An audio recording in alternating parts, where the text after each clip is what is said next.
farmers. Mountain back to Atlantic Ocean. Upon me hills to country. To educate, elevate, and promote. Yeah. Focus on Liberia. For Liberia, Liberia. For Liberia, yeah. From Monday to Sunday. From Monday to Sunday. It's focus on Liberia.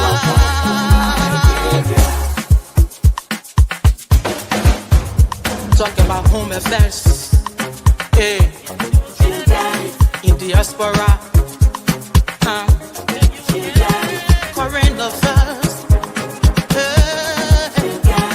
Reliable information. History. Ooh. Talking about culture. Yeah. Politics. Education. Entertainment. Yeah. Business. Sports. Advertisement. Articulation. Focus on Liberia. Focus on Liberia. Focus on Liberia. From Monday to Sunday. Focus on. Hello, ladies and gentlemen, and welcome to Friday Night Debate on Focus on Liberia. My name is Dennis Jar, and we are broadcasting from Atlanta, Georgia. In tonight's debate, we're going to be talking about Fatima Sirleaf's confirmation fallout, Senator Dillon's safety and political tension, as he is crying that people are saying that he hates Nimba County. Also, the Asala deal, should the president sign or not sign? The president has already signed, but is it boom or doom? We're going to look at that. Also, we will continue our discussion on the draft national budget as the 2026 national budget. How do we reallocate the funds to put more in the public sector infrastructure program? To discuss all this, I have the new progressive commentator and author, Dr. Clarence R. Pearson. Welcome, Dr. Pearson. Thank you, Dennis, for having me. It's a pleasure being on the show tonight. I want to say hi to my fellow panelists and viewers and listeners out there. It's a pleasure, Dennis. I look forward to a good night discussion. Thank you. Let me also welcome Mr. Jimmy Eastman. He is our man from the nation's capital. Welcome, Jimmy. Hey, Dennis. Thanks for the invitation. It's a pleasure being able to discuss matters of our country's importance. I hope we can learn from each other tonight. Thank you. Thank you. Let me also welcome Dr. Jones Otavius Male. He is the senior education analyst on our sister network, LPR. Welcome, Dr. Male. Oh, thank you, host, and my greeting to fellow panelists. Thank you. Let me also welcome a panelist, Alice Wilson Momba. Alice, welcome to the show. Thank you, Dennis. It's always a pleasure being here, and I look forward to a great debate tonight. Thank you. By the way, Alice is the president emeritus of the River G County Association in the Americas. Also, let me welcome CDC sympathizer, Mr. Elvis Morris. Welcome, Elvis. Thank you, Mr. John. Pleasure to be on. Thank you. And let me also say, Elvis had become more of a sympathizer after President Weah left office than when he was in office. What? Yes. Whether that was a coincidence, we don't know, but we'll find out what's going on here. Well, we all witnessed the fallout from the Fatima Bintu Sirleaf confirmation. Those of us who posted in favor of Fatima, our mailboxes are flooded. They say, see. So let me say we're going to discuss it tonight. the Fatima Sirleaf confirmation fall out accountability or loyalty politics? Yeah. We know the story that Fatima was nominated as the Deputy Minister for Urban Development at the Ministry of Internal Affairs, which has become the Ministry of Local Government on that. What happens is she, according to what was reported, lied on her resume and reported that she had a degree or a minor that she didn't have. Fast forward, she was already confirmed, and after the confirmation, she still went out and she did what she earlier apologized for. So my question tonight to all of you, first of all, let's is that the accountability or loyalty politics? What's going on here? And for those of you like me who defended Fatima when she first went on and had an interview for me, I was told that you have to bring this up and talk about it because we all have our personal biases. And let me say, at the time that I did the post, I did not have all the information that I have today. Nonetheless, let's discuss. And Alex, let me start with you because sometimes we say this is all, about women and not. But what's your take, with the Fatima confirmation and all the fallout surrounding it? Do you think that this is something that worth the discussion that we're going to have tonight, or is one of those that we are making a mountain out of a molehill? Well, I think every discussion about that is, worthwhile.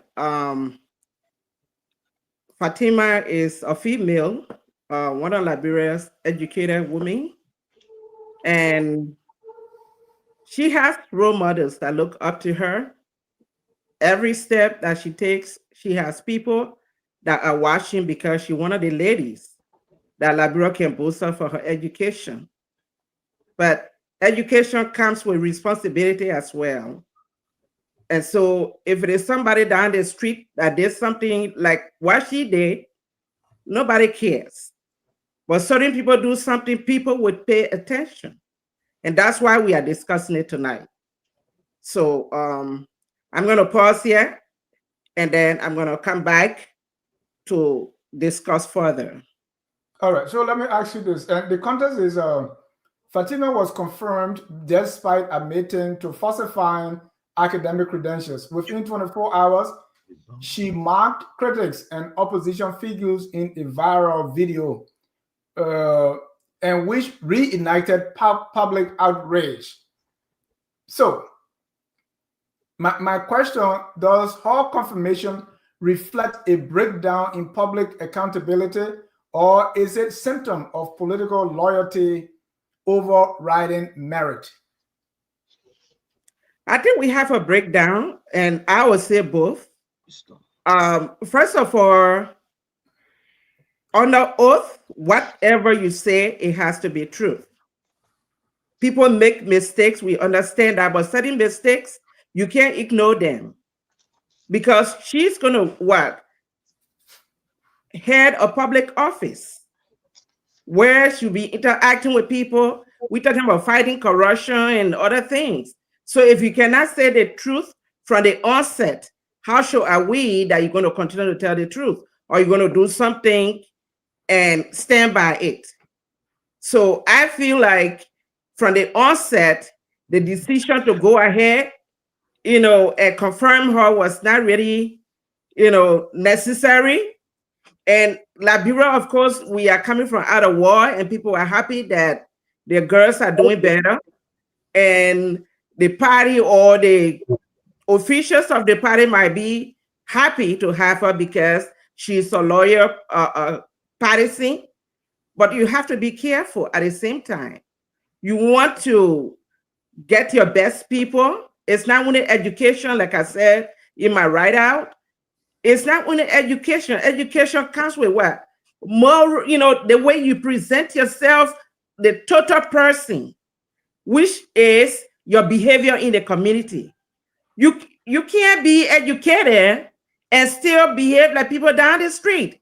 The last time we had a Fula woman that beat a police person, you know, assaulted the police, and she was one of those that stood up and said it was wrong.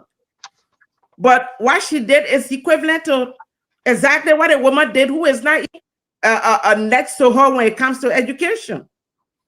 So this is why I'm saying that the breakdown in a society play a role, because if the society morality had not broken down in a community or in a Liberian society, they were going to take this seriously, or she was going to be grilled to the point that she was not going to even go on video to say what she said today, that created another firestorm in a community.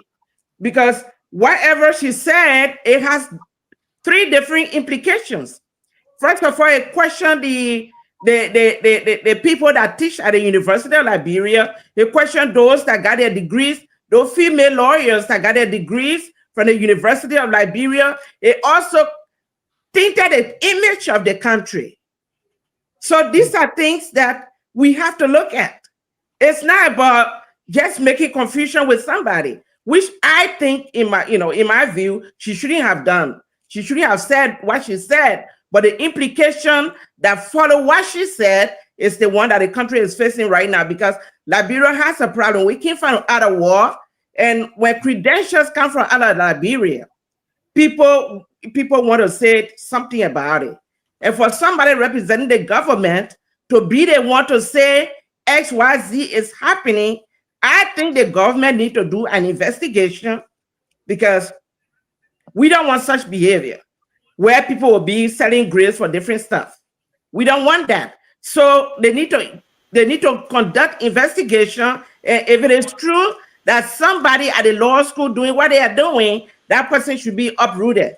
If it is also proving that people got their degree by other means, those degrees should be revoked. And if this madam, who is the minister, is not telling the truth, of course she should be reprimanded. And I will even suggest that the position be taken, because this is a bad precedent.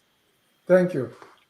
Elvis, is it about the way Fatima conducted herself in these viral videos? Is it about the credential or a little bit of both? Let me also welcome our friend SOJ. He said he's from Ivory Coast and they love Initial. How are you doing, sir? I'm doing fine. And you? Great. Elvis, let me hear from you. All right. Thank you. Look, I want to say she actually committed a crime. The crime here is perjury. Anytime you lie in front of a constituted authority, whether that's a judge, Congress, or even a federal or a governmental agency, law enforcement agency, is perjury. That's a crime.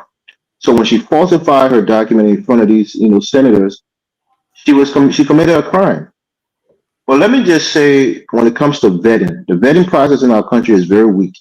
The executive don't do a good job vetting their appointees, and they don't do a good thorough background check. They don't consult with the appointee to make sure that they're on the same page, and they don't tell the appointee why they want to put them in this position. What experience encouraged the president to want to appoint them to a certain position? But I think the majority of the blame rests with the senators. A senator is a last stopgap. So any appointee being confirmed. You should be informed on this appointee. Your people in your office should be giving you information on their work experience, doing background check, making sure you're up to date on this person's experience and education. The fact that she lied is supposed to be a disqualifier. She shouldn't have been in that position. Serving in government is about integrity. You can have a degree, but if your personality doesn't match the stature of your degree, you're almost like a common person, like Mrs. Mopa was saying. You're almost like a common person on the street. Education is supposed to give you, it's supposed to give you aura, like the young kids will say. It's supposed to give you something that is above pettiness, because your education now speaks for you rather than people attacking your character. And I think the one thing I remember about Mrs. Sirleaf was her crying. Every now and then she would be on a I think sport at the time, She'll be crying about how Liberia is suffering. We need to change Liberia. She'll be crying all over the place how, they need to put Joseph Boakai there by all means. And after he got elected, the next thing we saw, she was, frolicking around with the president in the office and doing a lap. All kinds of, weird things was going on with her. So for me, I think she's like a female version of Prophet Key. These are people who go on Facebook and cuss each other, cuss, women gossiping about each other, cussing each other out. And this is the person who's going to serve a very sensitive position in our country, especially when it comes to the cultural people who are, like the tribal people, traditional people. She's supposed to be there to serve them. I don't know her history, but that job entails a lot of things. It's really a job for people like, even though we don't like Yumalin, but he's well suited for that job because he's a traditional man who's going to deal a lot with the traditional people. She's been in America for a long time. I don't know her background, if she's well akram, with the tradition of the country and the different tradition of different regions in Liberia, if she's able to handle it. But I think the biggest... It's urban planning. Okay. But she's the deputy minister of internal affairs. Okay. So when the minister is not there, she usurps his position as the minister proper. So I'm just saying that the fact that she got this position, and maybe people have been telling her she will never get a position in government, so she was trying to come out and brag and boast that, see, I got the position, even though I falsified my CD. But for me, I don't think this is a big deal. I think down the line, the president want to put who he wants to put there. Maybe he wants to reward her for her loyalty and her work in raising money for him and propagating his message to the Liberian people. And we know that that's not one of the most important places in Liberia right now in terms of government functions. If you have a Mike Jabate, close to that role, why can't Bintu Sirleaf be in that position? But lying to Congress is a crime, and the senators and the representative have to take a strong stance on it to deter people from coming in there and lying to their faces and disrespecting them. They represent the Liberian people. If Sirleaf lied to them, she lied to the Liberian people, and they failed to take action on behalf of the Liberian people. I'm not against her, but anytime you lie in front of Congress, that's perjury, and sometimes it comes with even incarceration. You can put you in jail for it. Dr. Malish, your lying under oath during confirmation hearings automatically disqualify a nominee regardless of legal apologies? Well, that would depend on the type of government you have in place. If you have a government in place that combine sympathy with tradition over the relevancy of education, then my answer is no. But if you have a merit system put in place where people are held accountable, and you have what I may classify as credential audit, and try to match it with a particular office you try to occupy, then we are yet far from that. But from my little experience in Liberia before coming to the States, all those years before the war, we have not instituted a merit system here where you employ me on the basis of my qualification and not a basis of where I come from and my faith and my connection with you. You see? But I have come now to realize that in actuality that credential employment is not all to it anymore. It's even worse off in Africa. Once I was probably I'm in a political party, and I had the largest microphone and was able to make a lot of sacrifices for you. And I went under the ring into the trenches. Even I don't have the high school credential, there are possibility you give me a lucrative job that I have no idea about. A customary in Liberia. Are you implying that's the case with Fatima? Well, I may not want to say because Fatima's case has got multiple layers from my own assessment. But maybe I will want to limit it to two of the layers. Okay. There's this saying that one of my professors once told me, age comes with wisdom, wisdom comes with maturity. Maturity gave birth to experience through one engagement in society. This is what my professor told me. So I think the problem with Fatima, I think she just danced around professionalism But I think the problem I see in the whole episode is the issue of maturity. I think maturity is lacking. And sometimes when you don't have certain maturity to commensurate with certain offices that you occupy, this is a deputy minister. This is a line officer, all right?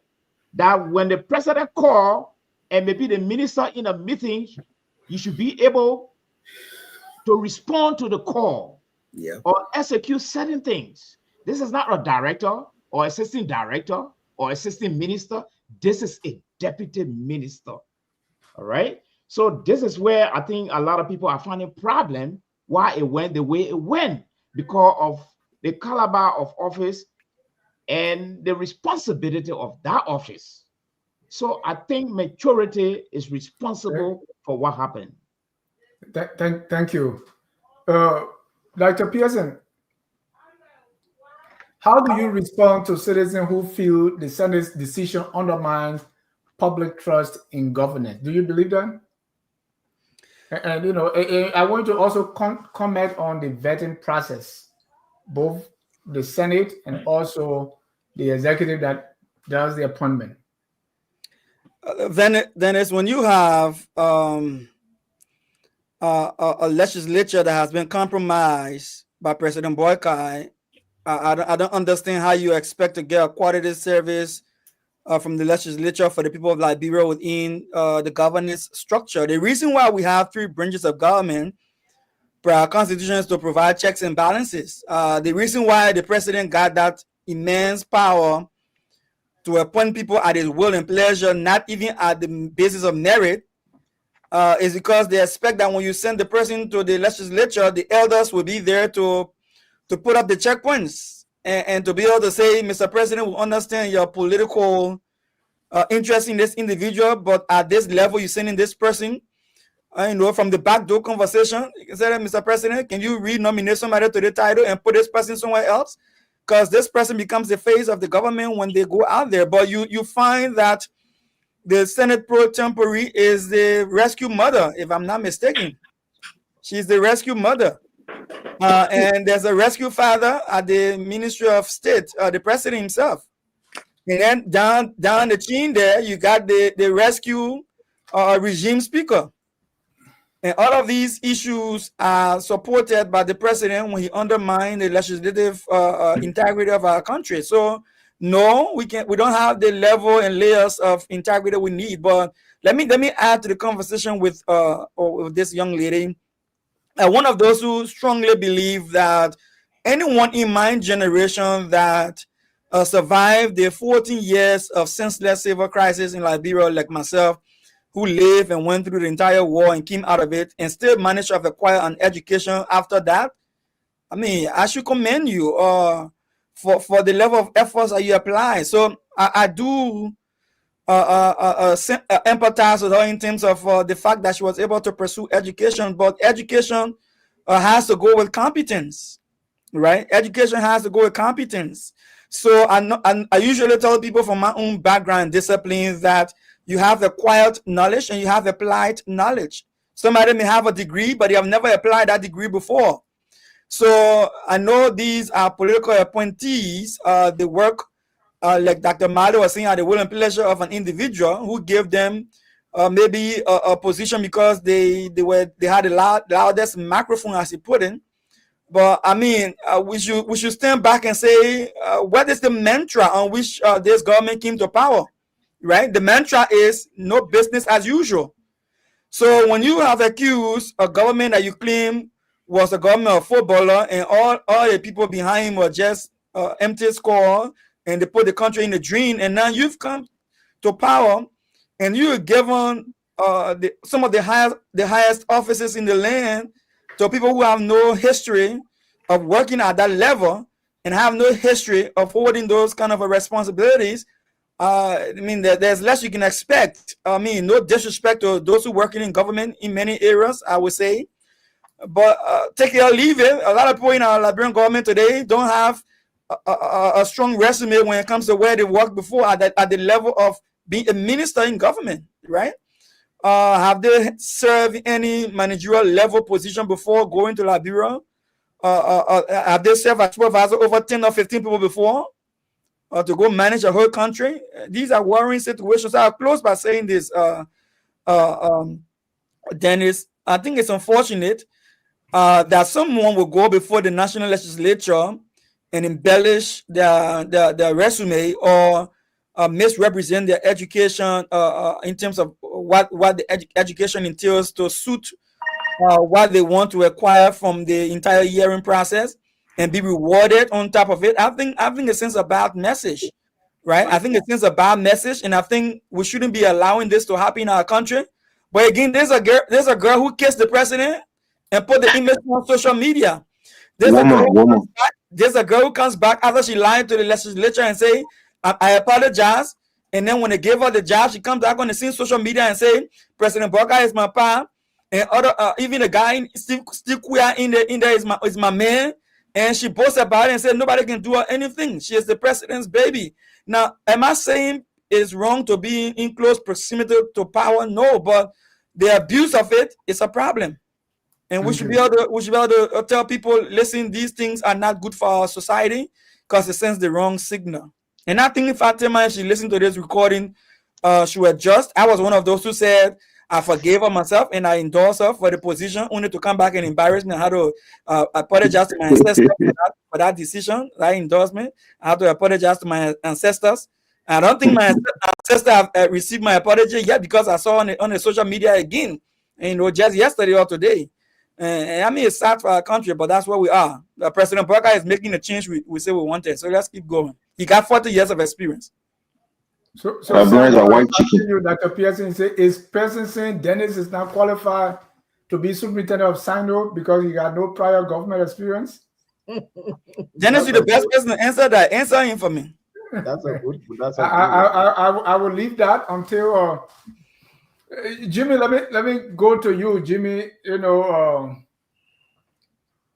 what reforms should could strengthen accountability in future confirmation? If you believe that, what are some of the reform? Because I know what Fatima did. Some of it had to do with what she said and did on social media. I don't know if the reform will be, limit public officials shouldn't go on social media. So Jimmy, I know you have a lot of experience in this thing. What reform can? So question: what reforms could strengthen accountability in future confirmation? Thank you for the question, Dennis. We were going through the budget the other day, and there is actually a line item for these confirmation hearings. There's a budget appropriation for it. Now, from what happened, what transpired, we can only conclude that this whole confirmation process is nothing but a rubber stamp. I don't see the need that we appropriate money for this, especially since those senators are paid already. Why are we spending money for something that we cannot get any benefit from? Her whole arrogance during the confirmation was staggering, as if she exemplified that the whole process was just a farce, a rubber stamp, and there's nothing can be done about it. And regardless of what happened, there's allegations that she did not say. She was not forthcoming with all the truth about her qualifications, but I don't even see what that mattered. It didn't even matter if she had education in development, economics, or anything like that. She would have been approved anyway. I didn't see the need for enhancing her resume in the first place. She would have gotten it anyway. So it just shows that our whole process even is symbolic, but it's not actual. I think the only person there's only two persons to date that I can remember that were actually rejected from these hearings, these confirmation hearings, and one is Zolizo, and Zolizo was rejected. I guess it was due to his comments about what he would do to someone, and also there's Wamadiki, who had falsified his citizenship, and it was just outrageous to confirm him. But other than that, we've seen people come and testify about who they are, and there was one incident under the WIA administration where the woman was asked finance. She was appointed deputy minister for finance, and they asked her, what's the difference between fiscal and monetary policy? And her answer was Jesus.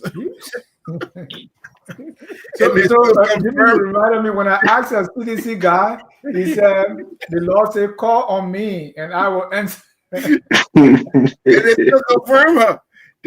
So if this is just a rubber stamp, why are we spending money for it? So I'm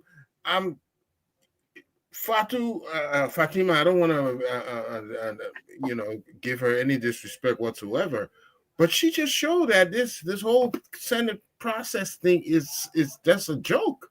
Yeah. They're gonna approve it anyway. So what is the reason for us spending more time?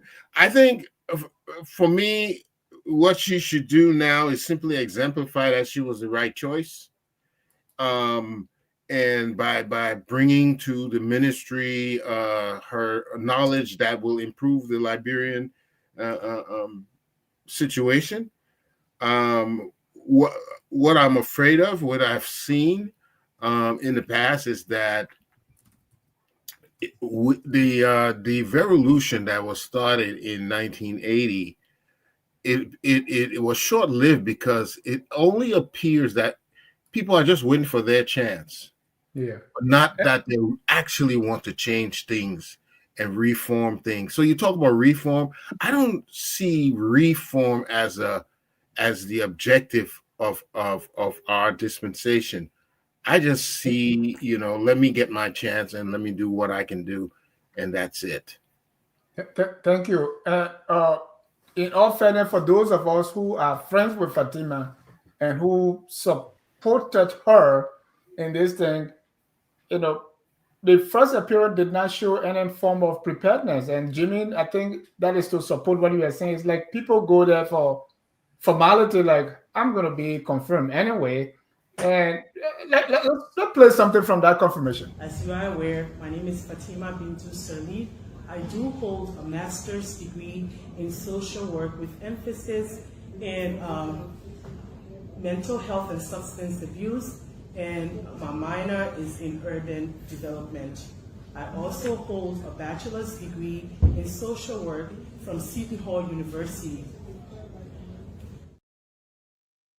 Right, which was completely unnecessary. And when she made the apology, she said it's not a minor in something in urban development, it's emphasis in urban development, which in my view still doesn't appear to be true. And so yeah, Jimmy, you are correct. And then after the confirmation, I think what she said in her celebratory mood was even worse. It's like, what is she trying to accomplish here? But let me ask SOJ, does this case set a precedent for overlooking integrity in favor of political expediency? Yes, I would say that. Firstly, I want to commend President Boakai for controlling the executive, the legislative, and then the judicial branch. He controls all three branches in Liberia. During President Weah time, we saw Dillon, the guy who was appointed at I think LRA. No, the RIA. The bank. No, it's RIA. Yeah, Okay, RI, right? Okay, yeah. Yeah, Darlington. The governor Okay, of so Philadelphia. during his hearing, he also made the same kind of a mistake. Dillon insisted that he lied on an oath, and because of the lie, he was rejected. Then, I think President Weah did not have the Senate like remote control the way President Bouakai is doing now. For Fatima, you knew. For me, I never supported her the very first time when she made that mistake, and everybody was like, "Oh, she's qualified, she's educated. Education is not education. We just go to school to get the knowledge, but then while applying it, you have to show it physically. Like you have to show your output supposed to be the one interpreting your education. Education is not about writing on your forehead. "So I'm educated, I'm educated." I don't think that's the way it's supposed to go. Um, for the Liberian Senate, I'm very disappointed in the Liberian Senate. Somebody lie on an oath, right? Somebody lie on an oath, and their job is to make the law, and there is no consequence, nothing at all. The person just came there, lie, and later on went on and say, "I got this." She made the Senate, Liberian Senate, to look. I don't know which word to use. It's kind of we don't even look at the Liberian Senate no more as a house of elders. I think Impotent. That's the word. She made them look impotent without yeah, power. because how can we call that people those people there as elders when they behave like even representatives said better than them? The lady came there and said, "I lie, I misled you people," and you still maintain that. I believe why Front Page Africa said that it was staged. And the only way Liberia going to be better is if we are kind of electing people who actually have the interests of Liberia, not people that give us $20, one bag of rice. Because that's what I see there. Those people in the house, they are making that decision because they pay money to the Liberian people to get there. They didn't actually do anything to get there. They pay for it. So if anybody talks to them, they'll tell you that we pay for this. And to see Senator Dillon not even commenting on this, I was very shocked because this is the same Dillon we saw doing Zolizo says Zolizo made a comment, and then Zolizo came and made another comment that line on an oath. And what I don't know what Bodigu, whatsoever his name was, and he lied again about his citizenship, and those people didn't get a job. And Dillon was even able to when he was accusing Nimba people of trying to insult him or kill him. You heard they don't say on a CDC watch, we did this, we did this, we did this. But they're doing the same thing today, but they couldn't do it under this administration. So all I can say is kudos to President Bouakai. He actually kind of controlling the three branches of government, no opposition at all. In fact, even the CDC in the House are all muted. Why you like praising authoritarianism, man? I'm being sarcastic. He's Okay, all sarcastic. right. what does control the three branches mean? I don't want us to leave from here. Maybe he's being able to lobby the legislature. No, they're doing his bidding. They're doing his bidding. Look, he's controlling the legislature. We know that. Look at the just look at the House of Representatives saga. The Supreme Court told you that this is not right. The president did not listen to them, and the Senate did not say anything, and he did what he's supposed to do. Supreme Court never questioned the executive, neither did the upper house or those that we call the House of Elders. We all know that. So President Bouakai is actually controlling the three branches of government. Dennis, can you give me 30 seconds, please?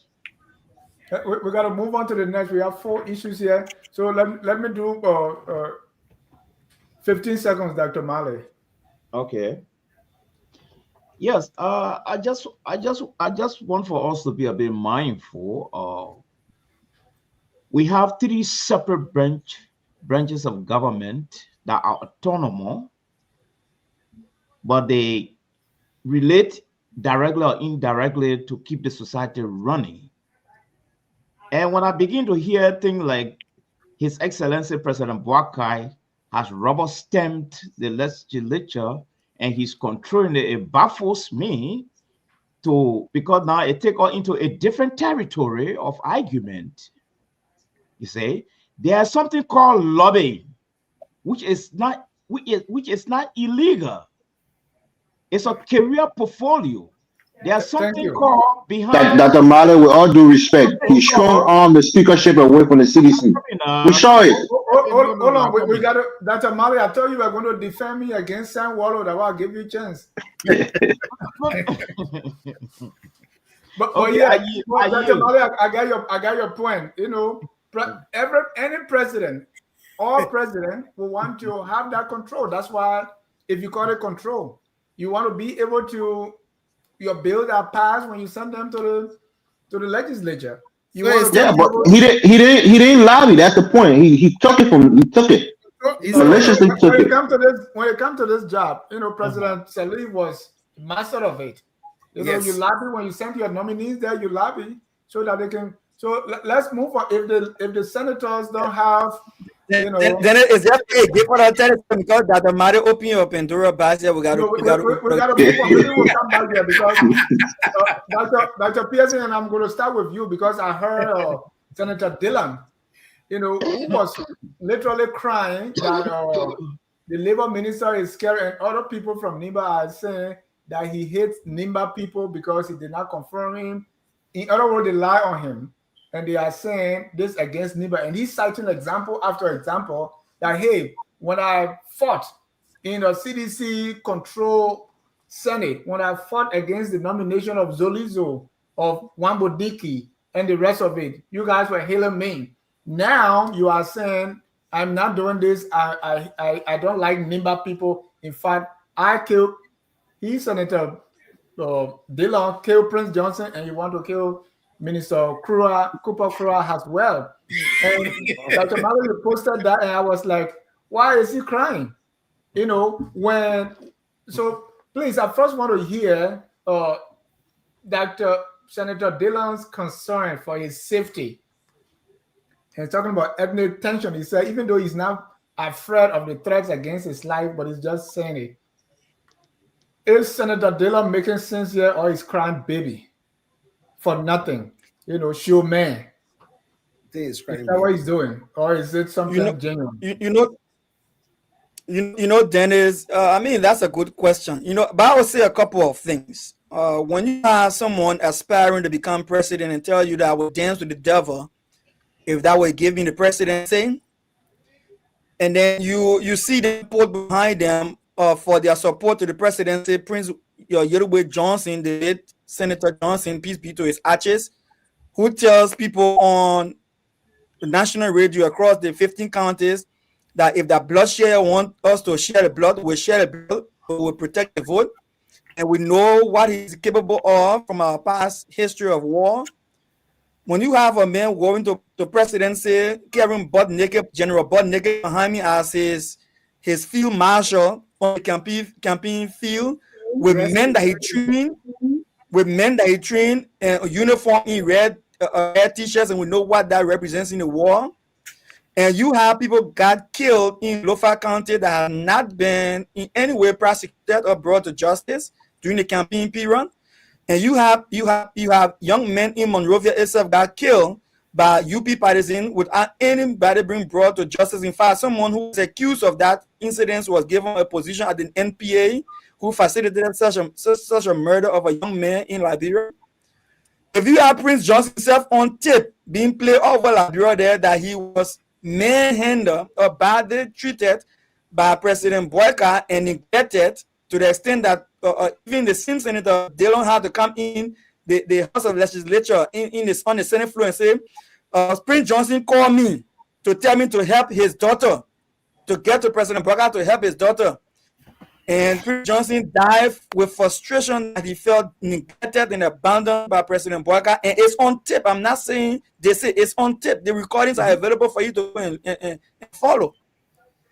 If you have people like these in our government, and then you're telling me whether Dillon should be afraid for his life, Dillon has every reason to be afraid for his life. Dillon is an insider.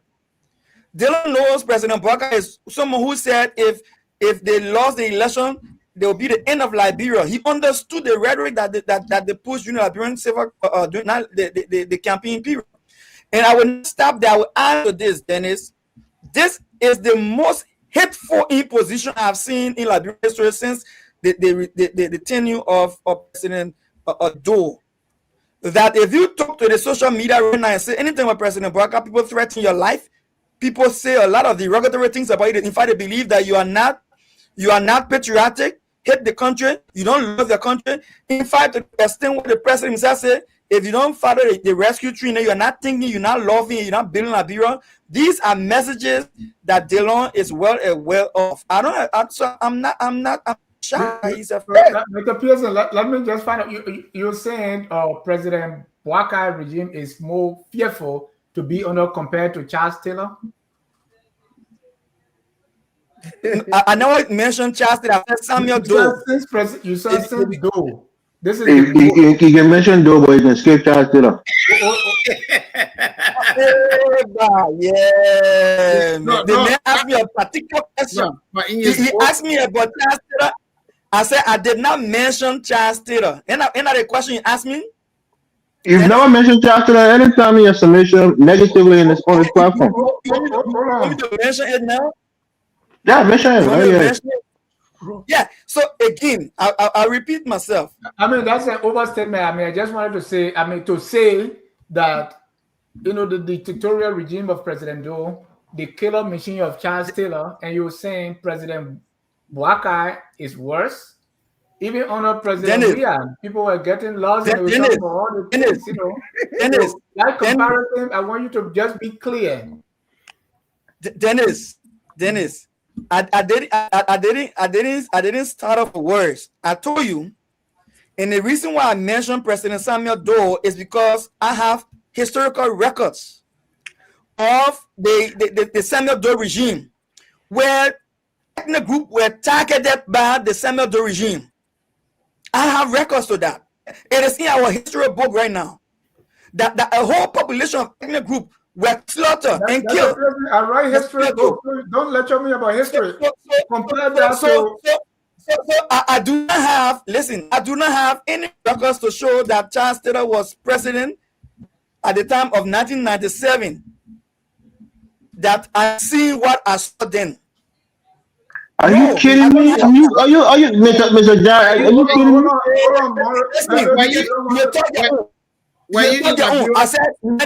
I said 1997 when Charles Taylor became president. I have not seen a level of rhetoric I see now under his presidency. Why will you question me for that? That's my opinion. If you have any of those, you can produce it. As about September 18, 1998, under Charles Taylor. Oh, thank you. I don't want us to go there. Go ahead, Dr. Pearson. So I'm not in any way trying to justify the civil crisis. No, that's not what I'm saying. I'm saying the rhetoric that I'm seeing, I did not see that rhetoric since I saw it under Samuel Doe. And I know what I'm saying. Samuel Doe went on public radio myself. Listen, I heard him. He said if Nimbayans did not behave themselves, the children were lost. I'm talking about rhetoric that's on the textbooks. I'm not giving supposition here. And what I see today. What happened that preceded that? Was it a 1985 coup that almost killed him? Was that what happened? Hold on. The 1985 coup. Hold on. We have a lot to discuss. So let's leave that. Let's go to the topic at hand. I'm talking about Dillon. To say that now is worse than under Charles Taylor. No, I didn't mention Charles Taylor. You don't want me to mention Charles. You want to mention Charles Taylor? But Charles Taylor is in the recent history. Why you go all the way back to Samuel Doe? No, but this has never happened. And I stand by that. Okay. I stand by that, Dennis. Right. I'm looking at the presidency. I'm looking at the presidency of Samuel Doe, and I'm looking at the presidency of President Bouakai. The rhetoric that we're having now did not surface. Okay. I did not see that rhetoric from President Bouakai that is like the rhetoric that you just said. If the votes are stolen, Liberia will not continue. Liberia will end. President Boakai? Yeah, You President talking about Parker. There's a video to that. There's a video to that. No. In I said addition, as president. Kennedy or president? As a candidate, as a president. listen, as a candidate. Oh, okay. I'm talking about As any a candidate, record from listen. President Boakai. As a job, Yeah, we got to make progress. I just want to say again. Yeah, what you want me to say again? President Barker, the executive, the Capitol building got burned. The first thing that came out of President Barker's mouth was that hooligans burned the Capitol building. What are you talking about here? All right. So Thank you. you don't want me to say it? I will say it. And let me tell you today, as we speak today, Dennis, if Dillon is fearful for his life, I got reason to point every reason why he's fearful, like I did already. Thank you. Thank you. Jadia, Senator Dillon has raised concern over threats to his life. How serious are these threats, and what protection exists for lawmakers? Or is Senator Dillon blowing hot air here?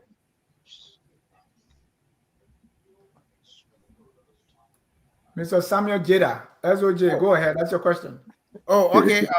Okay. So I beg to differ with my brother. I think Senator Dillon is just trying to build a PYG. Normally, when they say war crime crew, they think that everything is about him. Senator Dillon being selective, I think he realized that he being selective in his advocacy for the Liberian people. There are certain people that are still doing bad things under this government, and Senator Dillon would kind of play low key.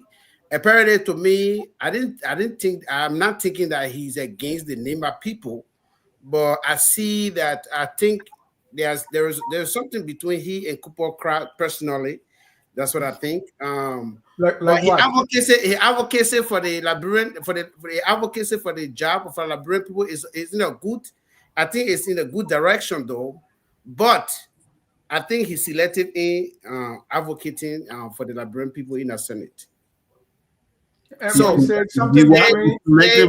What you say? I think he's selective. Yeah, I agree with that. He's selective in who he goes after. Hold That's true. on, Ellis. Why do you believe that there is something going on between Senator Dillon and Minister Cooper Crab? Okay, for the way you can see Dillon pressing on this Cooper Crab issues, he pressed on it more than he can press on any other thing. Which issue? Permits? The work permits, yeah. Work permit issue. But how is work permit issue Cooper Crab issue? The Minister of Labor. Who's headed the ministry? So it's a work permit issue. It's a Liberian issue. It's not Cooper Crab issue. Okay, have you heard anything from Dillon when it comes to the ArcelorMittal when Yantua was crying around here? What was Dillon? I heard him talking about the domestic debts. I agree, but I'm talking about when Yantua was crying here, stuff that related to this thing, ArcelorMittal, and how they duping Liberian people. How many times did you hear Senator Dillon on the side of Yantua? No. So as I says, Dillon is selective, and in his selection this time around, he brought up with a Nimba man, and you know Nimba. My grandmother's from Nimba. I was raised in Nimba. Nimba people want to say this man is against us. It will raise a little bit, and it will raise that commotion. And Dillon saw that, so Dillon was like, you know what? Let me go back to the Senate and start telling him. And then the moment Dillon cried, what happened? The Senate now want to convene meeting to talk to the president. Remember, this guy, they call him the Deputy Minister of Information, always insult other like Creator Douglas from other senator. You didn't hear anybody tell you that talk to Boakai about this. But once Dillon said it, normally kind of, you know what, this is about Nimba. So, and Tekun is from Nimba. They try to just raise that awareness. I don't think that the Nimba people want to attack Dillon. If Dillon was calling PYJ, welcome code, PYJ, who from Nimba didn't threaten Dillon. So why He did threaten him. He did threaten Dillon? He said he would take what upside down. Oh, yeah, but I think it was. You know what I mean? They were upside down. I think it's about telling Dillon think more. But let me go to you or Jimmy. Samuel raised a very important thing, and this is not new, and that's why I thought this was because why has Nimba been, or why was the late Prince Johnson the kingmaker because of Nimba? And Nimba now has been regarded for a long time vote rich.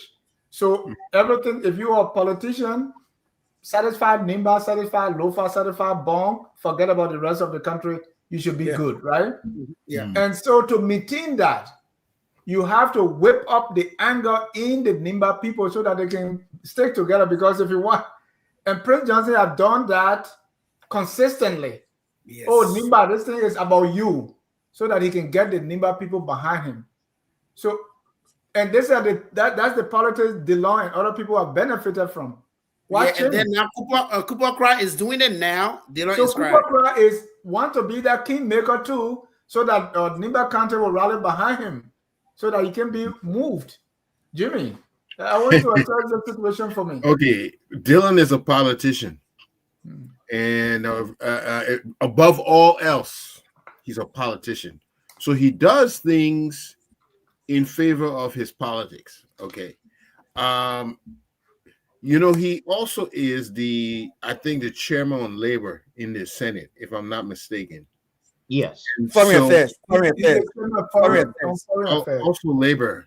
I know he's for foreign affairs, but I think labor too, and that is why he's always on our committee too. Yeah. Labor issues. But I think he's unfairly behind Cooper Cry, and now that he's been threatened, well, he looked for it. Why is he digging behind Cooper Cry? Do you think he hates Nimba County? I disagree with Jimmy. I disagree with you strongly. You are welcome to disagree with me, but I really believe that it looks like he has a boom with Cooper Cry. Why is he behind Cooper Cry? Really? Cooper Cry is a son of Nimba and has every right to represent the country. So why are you going after him? So is he going after him because he's from Nimba? No. Let me get hold on, Clarence. Let Jimmy learn. If people noticing a pattern that he was always conflicting with Prince Johnson, PYG, and now he's conflicting with Cooper Cry. So the Nimba people are beginning to notice a pattern. So I think what they're trying to tell him, he should back off a little bit. Let him crybabies. Let Nimba people represent the country as they would. You don't make those kind of general statement against an entire population, because what you just said, we don't. That's huge. That's a broad brush. Okay, we didn't get that. Let Jimmy go ahead. I don't know. All I'm saying, he needs to back off the Nimba people. They have every right to represent the country just as he is doing it. And if they're taking it back, then he needs to get a message that he needs to back off, and that's how I believe. But Jimmy, what is alleging is not from Nimba people. It's from people. So the people that are speaking, hold on, Clarence. The people that are speaking are not speaking for Nimba. These are individuals who try to rally Nimba County behind them. So Nimba people are not saying Dillon is picking a boon with us. Wait a minute. What did he say? Who is behind him? Who did he articulate is behind him that want to kill him? Who did he say? Cooper Cry and the supporter to Cooper Cry. Okay, so we're back to the thing. He needs to allow those people who represent Nimba County, they have a right to do it, and he needs to back off them. Why? Why should he back off them? What's special about them that you need to back off? Thank you. I just said it. They have a right to be. I want to go to Alice. Alice, give me 30 seconds. Dennis, I beg 30 seconds. Hold on. Go ahead with Look, Jimmy. When you follow the confirmation of Cooper Cry, when Dillon interviewed Cooper Cry during the confirmation, he said to him clearly, he said, I have a precise issue. Anybody going to that Ministry of Labor, and my precise issue to do with work permit, the control of work permit, because it has been an issue for our country, and our people are being left out of position that they are capable of doing. And he said to Cooper Cry, if I were to give him a vote, will you address the issue of work permit? Kobakra said yes. He said, if you do not address it, I will be here to call you back to bring attention. And the papa said, yes, I will do it. So thank you. I heard that. Great point, Dr. Pearson. And Dr. Pearson, when he said that, he did not say, I will do it in the name of the Nimba people. Now he's calling on Nimba. Go ahead. That's what I'm saying. Your turn. Well, Dennis, first of all, this whole tribalism stuff, I don't really like that. I don't like it in the Liberian politics, you know. And I don't think they used to do this before, but now it's getting worse, where, you know, certain tribes or certain counties will be taking special because they got numbers or because they got something that everybody wants. I think it is wrong. And when you keep doing that, you're going to be putting rope in your own neck to lynch yourself. And that's what is happening now. Dillon came to the house as the light. Everybody said he was the light. So now, because of dancing with the devil, doing whatever it takes to get somewhere, he can't do his job. So the good thing he said to Kobakra during the confirmation that he agreed to, he's trying to do that, then it becomes something like a neighbor issue. When it is an individual issue, individual minister that the senator talked to while doing his job. So why has it become a neighbor problem? So I don't think we need to be going this direction in the Liberian politics because it doesn't serve the country well. And the law needs to be consistent. If you are not consistent, then you create problem, you know, because then credibility issue will start coming about. People will think that you are able to only talk certain times, and when the same thing happens, you cannot say anything. We talk about Zolizo, same things that he did, and he couldn't even spike when it came to Fatima. So how can people take you seriously? Even you though cannot be there's consistent. That's true. Right, and this is breaking news, right? Because there's tribalism, and really I've been speaking against it, and I will do this again, and that's why I went on Dr. Pearson post, because when we are, you know, when the tribalism benefit us, then it's good. Yes. Right? When they put all the money, everything, we run campaign only in Nimba. Lofa, Nimba, Bomb. The other people are not important. Right, they're not, and they will say, "Oh, don't worry about 5 counties in the south. Is Nimba alone? You know the language. Nimba." Yeah, I heard that many times. So Yeah, don't go Nimba there. covers So a when piece. it benefit these people, that's good thing. Breaking news: the Pella people say, I spoke with somebody who's putting all the Pella speaking people together. They say, how can we be 22% of the country and we have and we don't have a political party? He said, Lofa people have Mandingo people have ACO. Bassa people have Liberty Party. Lofa people have United Party. What do we have as Pella people? Imagine this. So he said the people are doing it, we have to do it too. And they have the numbers. He said Pella people have MDR. What do we have as Pella people? So Pella people are helping verbs. Right. He said we the Pella people, we always helping. So this time we want our own party. Who got done on? Right? So this is very wrong. County, the Sapo people say they're breaking away because you know the crew people take the. So it's this whole tribe thing, it's and wrong. it benefits on. Thomas Fala said, "Hey, Lofa man in power now. I'm going to the Lofa way," and when it benefits all, it's okay. Dillon did not say people wanted to kill him. Now he's crying baby. Dr. Pearson, do you stand with Senator Dillon here?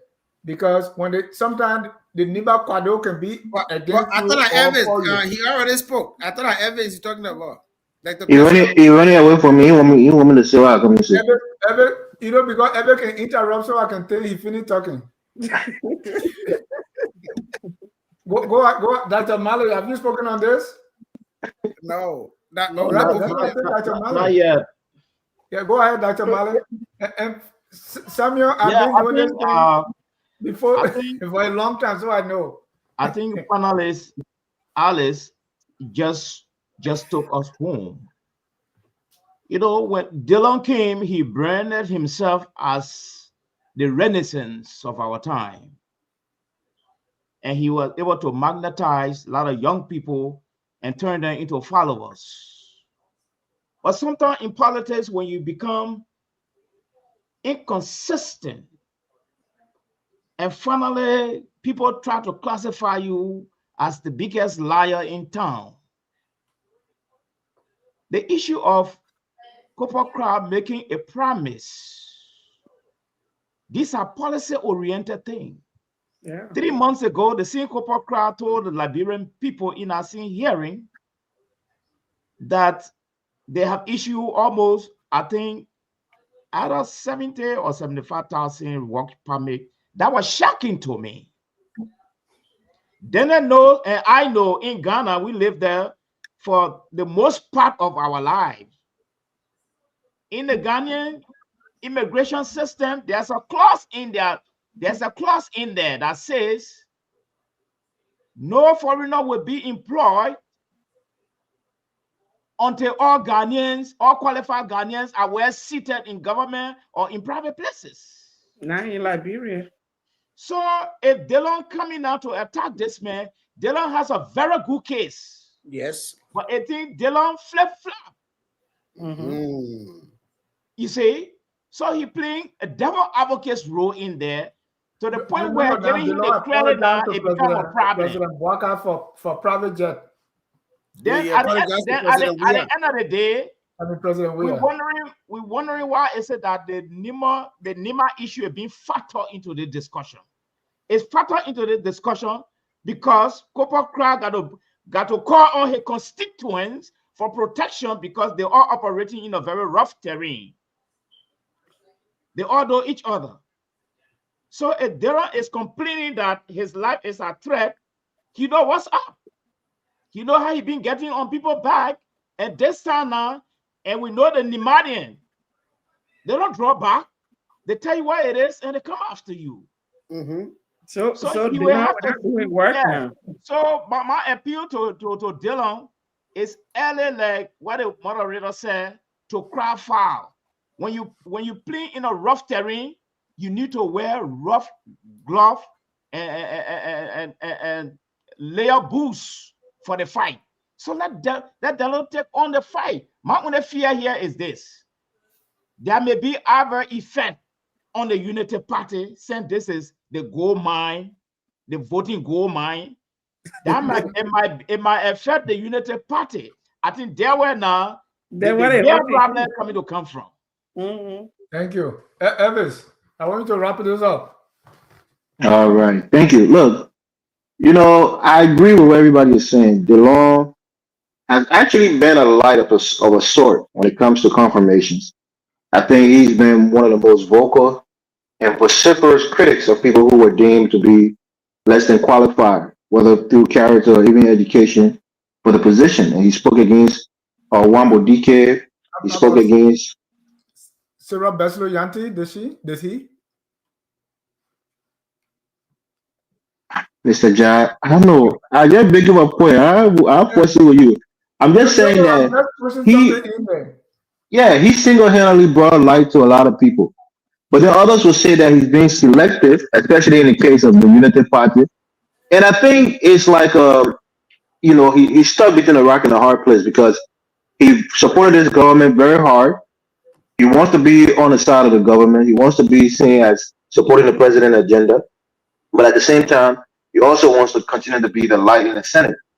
And many people now have seen that he missed a couple of opportunities, like what you mentioned with our foreign minister, and now with Fatima.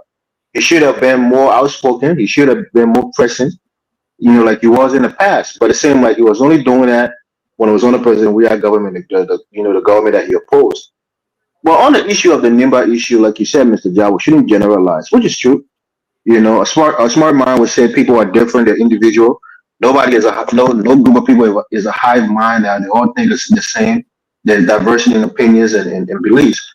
But the fact that Cooper Cry, even during the election, I'll take you back during the elections, or the campaign period, when our vice president now was a candidate, brought up the war and brought up the issue with Nimba and Grand Jide and what was going on with the Grandinas and the Nimarians, and tried to attach that to George Weah because he's a Southeasterner.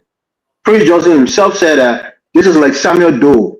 And you remember the time that Samuel Doe had same thing George Weah is trying to do to them, a man who has never did any violence in his life. So we have to be honest and bold and speak. This is not about tribalism. It's a continual pattern that people use their victimization during the war to perpetuate this idea that they're a perpetual victim and everybody is against them, and as such, they have to come together and fight anybody that speak against them. And that's wrong. That's very wrong. And we have to speak against it because what Cooper Cry is doing is from the playbook of Prince Johnson. We all saw it. The moment anybody speak against you or criticize you, they must be against the people of Nimba. The moment anybody tell you that you're doing the wrong thing, then it must be because they hate the Nimba people. It's not true. So my point here is Nimba, the collective group, not everybody, but the collective group has always gone behind one person who will pull their nose politically, like Prince Johnson was doing, and tell them, let's go this one way. Even maybe the next 6 years, they'll go the complete opposite way where they went before. So it's not based on ideology. It's based on fear mongering and people using their past, a victim group to try to get them to go one way or or other politically. And Dillon, for God's sake, my mother is a Bassa woman. You have the second largest group in Liberia. You don't come from some million tribe who don't have any backing in the country. If somebody wants to use that nonsense playbook against you, rather the Bassa people around you. You come from the most populous continent. You're a sitting senator for the most populous continent. You got close ties to Grand Bassa. Rather your people around you. There are a lot of Bazodians that live in the southern part of Nimba County. The whole Nimba has a large population. Bassa people make up a sizable chunk of that population. So this idea that they want to bring about, is like Nimba against the entire country, they're going to use that same playbook. My point here is that it needs to be more consistent. After President Boyka is gone, perhaps you'll still be in that house. It needs to be more consistent and keeping people, holding their feet to the fire. Because I think he does do a good job, even though I was against him. He does do a good job on grilling some of these appointees, and sometimes he kind of bring out their flaws and bring out their missteps. So don't let nobody bully you. You're not from 1% tribe. You're the second largest group in the country. A lot of Azores. Yeah, a lot of people will be behind you. Nobody is afraid of Nimba. If they come and bring out Nimba. No, what I'm saying is when he said he against it, when Cooper Cry said, he against us, they're against Nimba. He's a Bassa man. He's from Grand Bassa County. He got Bassa people behind him too that usurp the entire Nimba County. So let's not play that game. He got people behind him too. So what if you were Gola? Then you can't say that because Gola people not. Yeah, because that smart tribe you can pick on. When you say Nimba, they include the whole Nimba, all the Crown people, the Bassa people, the Pele people, the Gizi people that live there. As if Nimba is, because even the Gear and the Mana together, they don't usurp the Bassa people by themselves. So that's the point that I'm making. He got people behind him too. Shouldn't be afraid.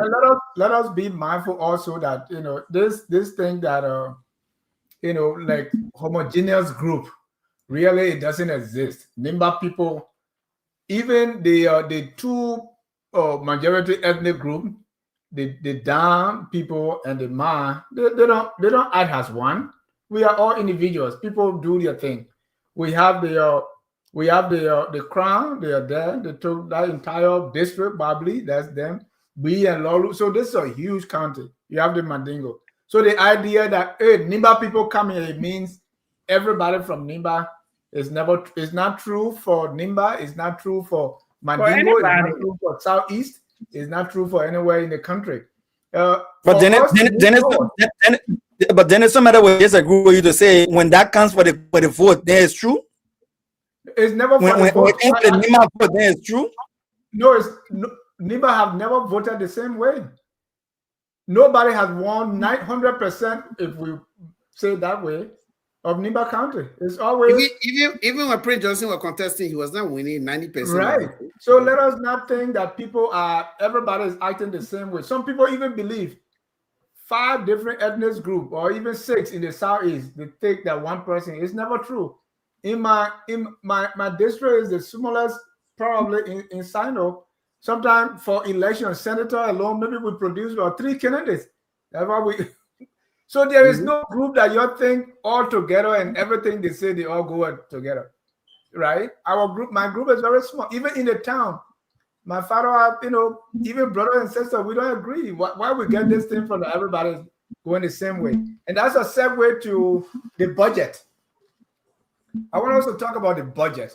And let me introduce that by making it a small presentation as we talk about it, something I observed, right?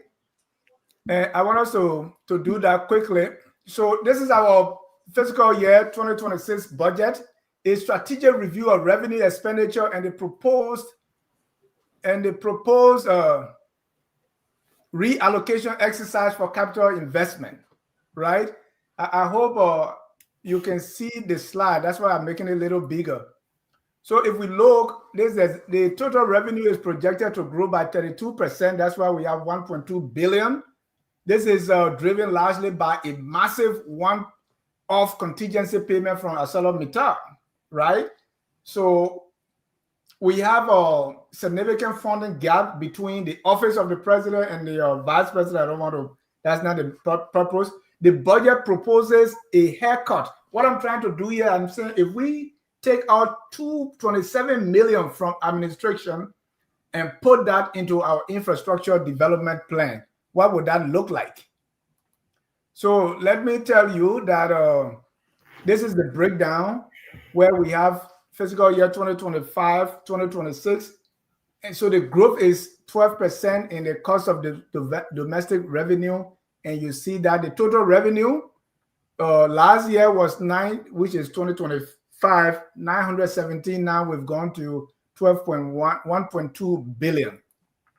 And this is how it's, domestic tax from taxes, from contingent, and then from external grant. That's the percentage, 19%, 75, and 6, right? I'm going somewhere here. So our recurrent expenditure remains high at 76%.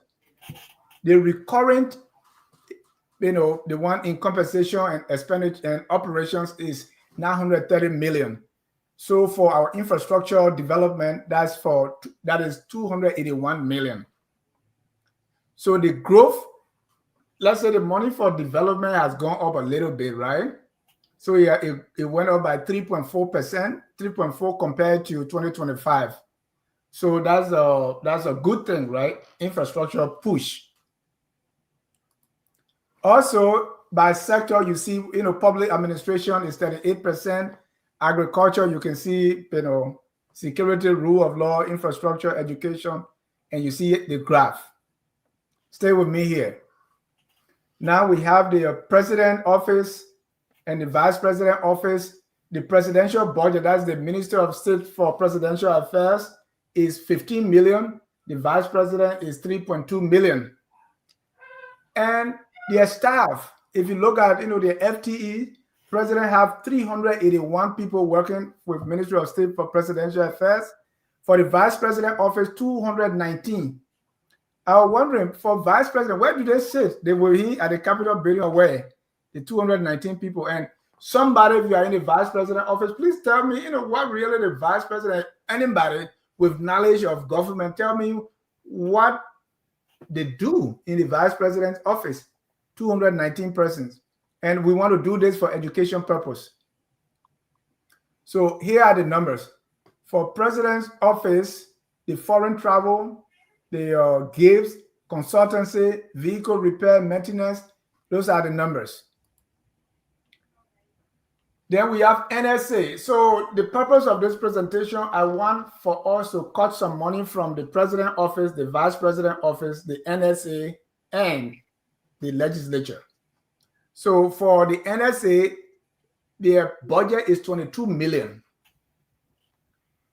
Intelligence services is 1.1 million, and foreign travel is 0.9 million. That's NSA. So I'm proposing, let's do a 30% haircut. Let's cut 30% from the legislature. If we cut, by the way, the legislative, their budget, it has gone up, right? Last year, 2025, they had 2025 budget compared to this year. So they have had a 30% increase in the budget of the legislature. So if we take that, we will have, if we take 15%, 30% from each of them, 30% from the legislature will be 15 million. 30% from the Minister of State for Presidential Affairs will be 4.5 million. 30% from the NSA will be 6.6 million. 30% from the Vice President office will be almost 1 million. This will give us a total of 27 million. That's what we will save. And if we take 30% from there, they still got plenty of money to take home. Take, for instance, if the pro tem make 260,000 a year, if you take 30% from there, you do the math. She still have more money to even live in LA and survive and thrive. So if we take 27 million from there, I'm saying, where should the 27 million go? We can put 15 million to build from Banga to Buchanan Highway. I'm just throwing some projects there. We can take 5 million for solar mini grids in 50 rural communities. And we can take 5 million combined for county waters and 3 new referral hospitals. That's what that money can do, right? Dr. Mali, Yeah. if we were to save, most of the time we hear that we need to save some money, but nobody has told you where this money should come from. I am proposing if we take 30% from these 4 areas, we'll have 27 million. What do you think we can do with that money? Well, I'm a bit uneasy about your question because first thing, your thoughts are very brilliant, but you could be one of the best target for the society in Liberia because you're too wise enough to carry on these cuts, and so you become a target. But let me say this. It would be a very good idea if we did the cutting, but before we proceed, you have to put some mechanism into place first of all. You cannot leave this systemic corrupt foundation of our society in place and begin to carry these cuts. Because you're not going to yield any good results. Have we asked ourselves, despite our domestic revenue, despite the concession giving up money, every month we generate a whole lot of money down there. We have grant coming into the system. Things are still stagnant because we have not put corruption under control. Your ideas are very brilliant, but until we can do that, that excess money, it's just going to be distributed in people's pocket. That's what I'm asking you. What do you think we can do that excess money? What do you think we can use that excess money for? Under the best condition. The best condition, agriculture, because when the people are fail, less problem is in the country. A lot of problem in Liberia now because people don't have food to eat. So when the people are fail enough, you go to sleep faster and you cause less problem. So agriculture would be the best place, and we'll go strictly into mechanized farming. We've got to reform the agricultural system because mechanized farming, sometimes when you talk about it, people scratch their heads. They got a lot of ex-farmers in South Africa. You go to Zimbabwe, those ex-farmers are there. Those that were involved in animal husbandry, all the ex-farmers, bring their expertise into Liberia. Bring people to study the soil. We like to eat apple. Let people come and experiment these things. Let's go the different way now. All right? So the subsistence farming would be on a sense, I think, 1847, if I'm not making a mistake. Let's try to diversify our approach to agriculture. That 27 million will go into agriculture. Thank you. When I was doing this, I look at NSA. NSA, the money had been going up, right? It started with, but what is NSA? NSA is for counterintelligence. It's almost like the FBI. It's not the CIA. So we are just protecting the country, making sure nothing come in. But we are not giving intelligence outside, to say, okay, let's put our people here and there, right? And it's 22 million. I talked to someone who worked for NSA for so long, and so Alice, I'm thinking if first of all, I just wanted to show that we can cut money. Most of the time we say, oh, the money. So I did the analysis to cut the money from there and say, yeah, we can take 30%, because the legislature, let me say, why I got the 30% for is the legislature. Everything that's in the legislature is recurring. They don't bring in money, right? So they got 30% raise. So if you cut 30% so the legislative branch, they were doing good from last year. So if you cut 30% from that, they still have way too much money.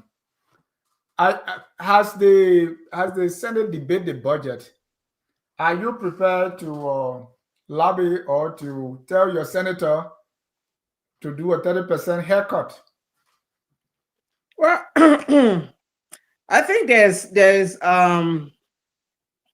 there's no reason why I wouldn't talk to them to agree to such a cut, because a couple of years ago, even the staff that work in their offices, they were protesting for pay. These people are not making any money, and whatever they make, sometimes they cut that also to pay other people.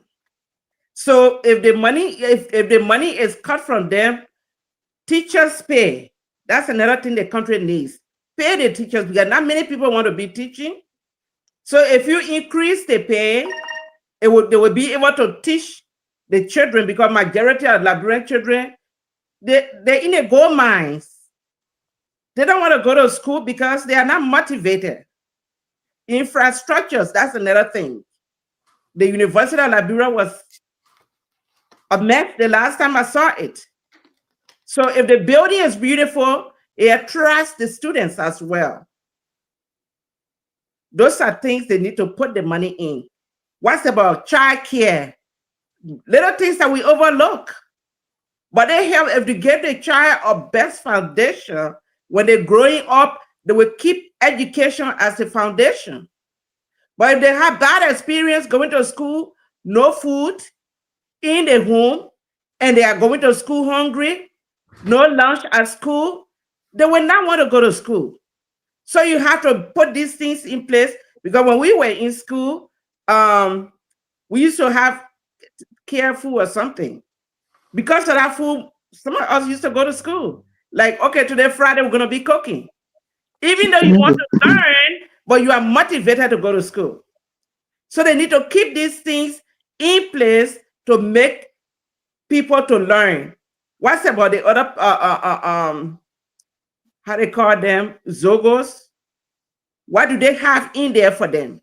If the cut is made, some of the money can go towards rehabilitating them. They send some of them to, I think, Carway, and they started jumping over the fence, no food or whatever. The environment is not conducive for them. So why is it that they keep carrying increasing the money of legislators every time, when little things are supposed to be done, it's not being done?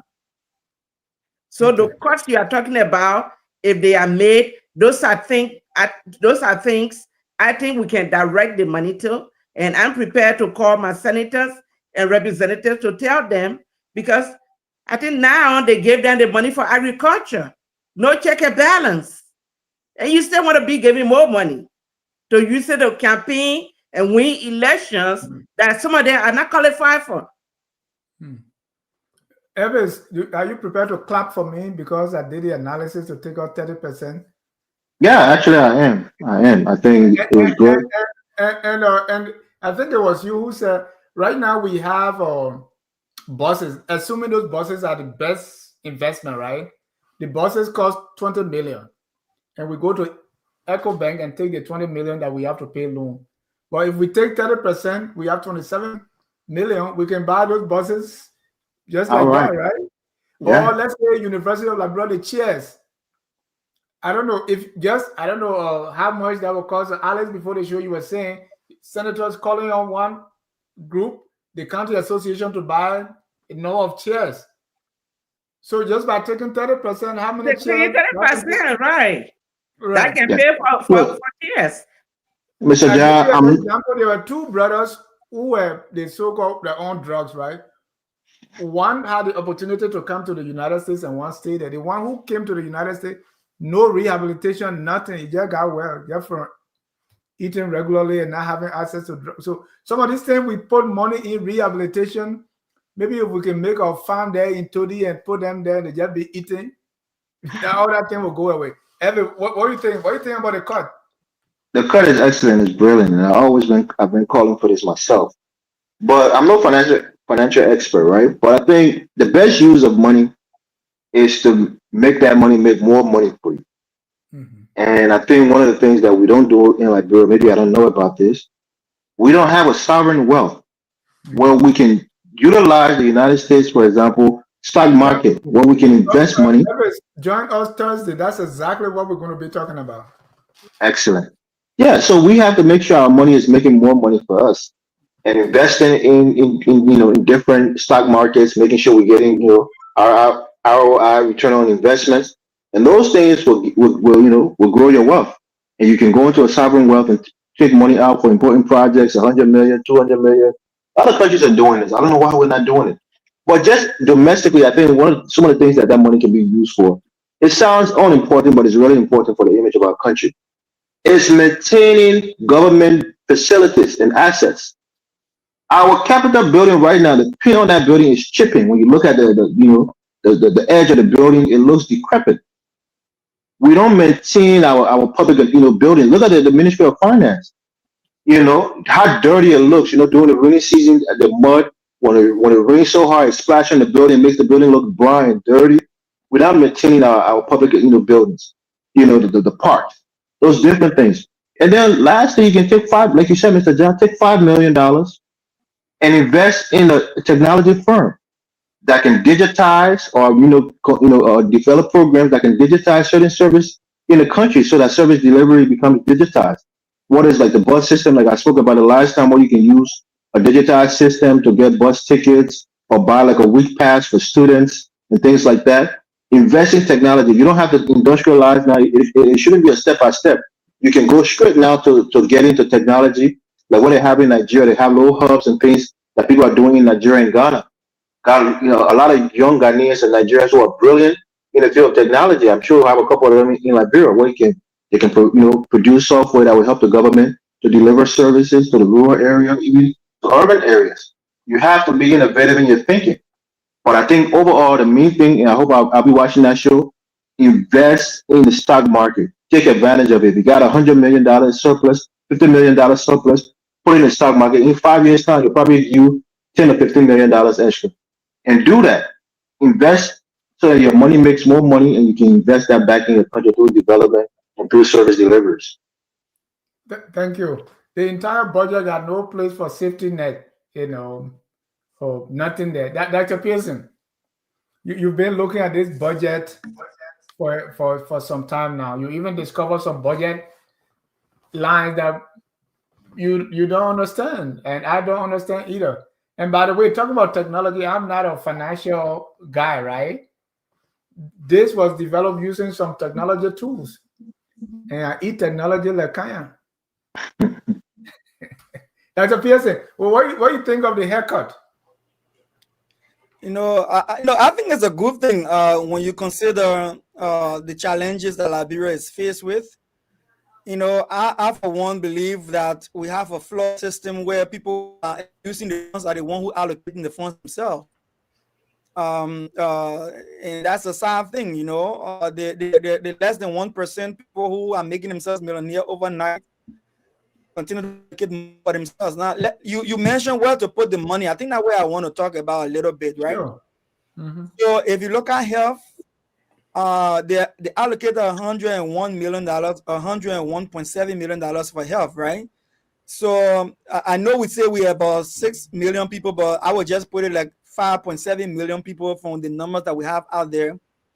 If you look at the if you divide that money of $101 million against 5.7 million people, so our government is saying they're investing $17 in each Liberian for healthcare. Then it's tell me what can $17 do for somebody who need healthcare in Liberia for a whole year?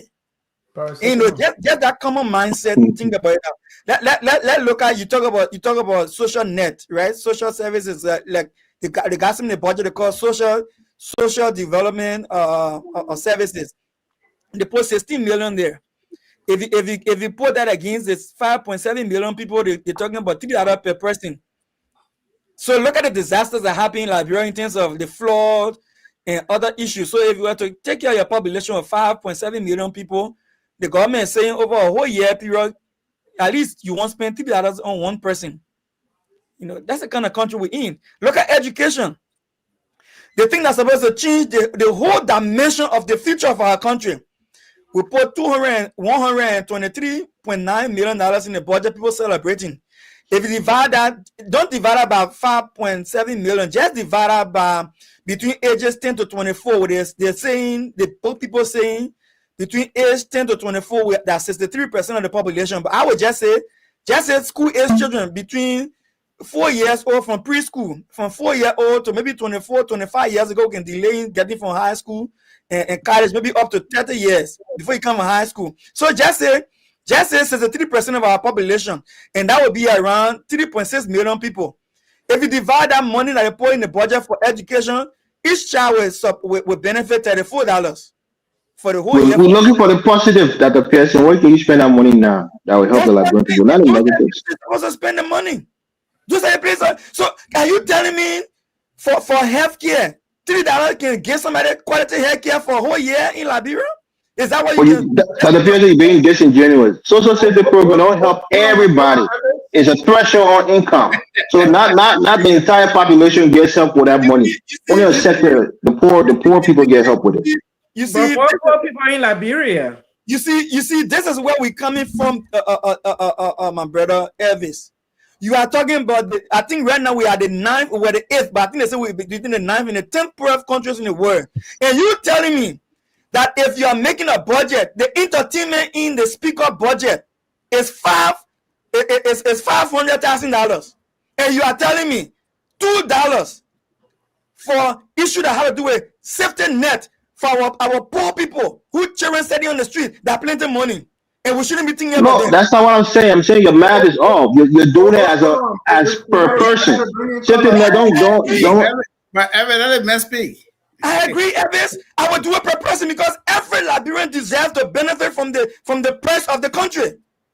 That's how you divide wealth. Wealth has to be divided equitably. That's how it works. Everybody in America not on food stamp. They don't benefit from food stamp. You know that, right? America is a rich country. Elvis, no, let me educate Elvis. Everybody do not benefit from food stamp, but if you walk in the emergency room right now, you get the best of healthcare. Yes. No matter who you are and where you come from, you get the best of healthcare. If you're sitting on the platform right now, no matter who you are in the United States, if you send your children to school, they will walk into a well-equipped classroom. You're not getting my point. I'm saying your math is off. I'm not saying your sentiment is off. Your math is off. Elvis, my math is not wrong. I'm telling. Okay, let's look at healthcare. Dr. Pearson, let me progress. So that's what I'm saying, Dennis. We are under investing in the things that matter most. We are under investing. We putting the money in Elvis, your lawmakers' offices. The money they got there for stationaries and supplies for goods and services is almost half of the money they paying to the staff working for them. How is that beneficiary? If you add the transportation allowance, the travel allowances, you add the scratch card and the vehicles allowances, it's more than the money that they paying the civil servants in the offices. How is that a good way to spend your money? Elvis, agriculture in our budget is $13 million that we put that against our own agriculture. If you divide that by 5.7 million people, you invest only $2 in each person for to feed them. That's what I'm telling you. That's the logic behind it. You know what we're depending on in this budget you're looking at? We say we're celebrating $1 million budget. I was surprised to tell you this. $312 million from that budget comes from what we call official development gifts from our partners. Some that come from strangers, they give it to you. Additional 200 come from Exeter Metal, that is a guessing money. You put two of that together, that's $500 million. How is that something to celebrate? Let me give you something. If you divide $58 billion for food stamp by 350 million people better be eating in America. That's not how to do the math. So Elvis, you are looking at your argument to me. Yeah, your argument to me is that everybody can eat from the purse. That's what you're saying to me. And I'm saying to you, social safety program is for a sector of the population, not the entire population. That's what I'm trying to tell you. And you're doing the math wrong. Listen, thank you. Listen, let me say this to you. Let me say this to Elvis. Let me just say this, Dennis. Yeah, please Elvis. Somebody in Liberia right now. The question. Then give me a second. Somebody in Liberia right now working for $500 United States, like the lady in Tupo Road. She went to bed. Her whole house got burned. She died with her kids. That is an emergency. Even though she's working for $500, there should be something in the safety net that can attend to her. Am I wrong? Yeah, but that's not for every Liberian. That's for a specific situation that applies to her. Okay, I'm done. Let's move on. We get your point. Right. So this is what I was saying, Dennis. Let somebody talk to now. Yeah, no, that's why but you interrupt me. You are interrupting. You keep that's what I was saying. Yeah, that's what I was saying. I find it disingenuous for our Liberian people to project for education for school-age children, which constitute like 63% of our population, to budget for them, where in the aggregate, the average is $34 per child. I'm saying it's wrong. In Liberia right now, like in Botswana and other places where they are made education free from primary to tertiary education, that cannot happen in Liberia with that kind of budget. That's what I'm telling you, Elvis. It cannot happen. Education in Liberia should be free of charge from pre-primary all the way to tertiary education if you want a future that will turn the country around. Gradually. Let's go. Thank you. So, Samuel. So, all right. Is it me or? Yeah, Jimmy will come last. Oh, okay. I was calling you, you were not here. So, Samuel, where you think we can, solar panel? Let me give you my story. When I was growing up in Dodokan, there's a missionary. When the missionary left, they left the light bulb, the light pole in the center of the mission. Just one light bulb. What do we do as students? At night, the electricity comes on up to 9 o'clock. So we go on that light, all the students, right? We go steady. Just imagine if we can just maybe the city center, and we just put one solar panel light, 5 million, right? So what can we do with with 27 million that we cut from these 3 fat cows or 4 fat cows?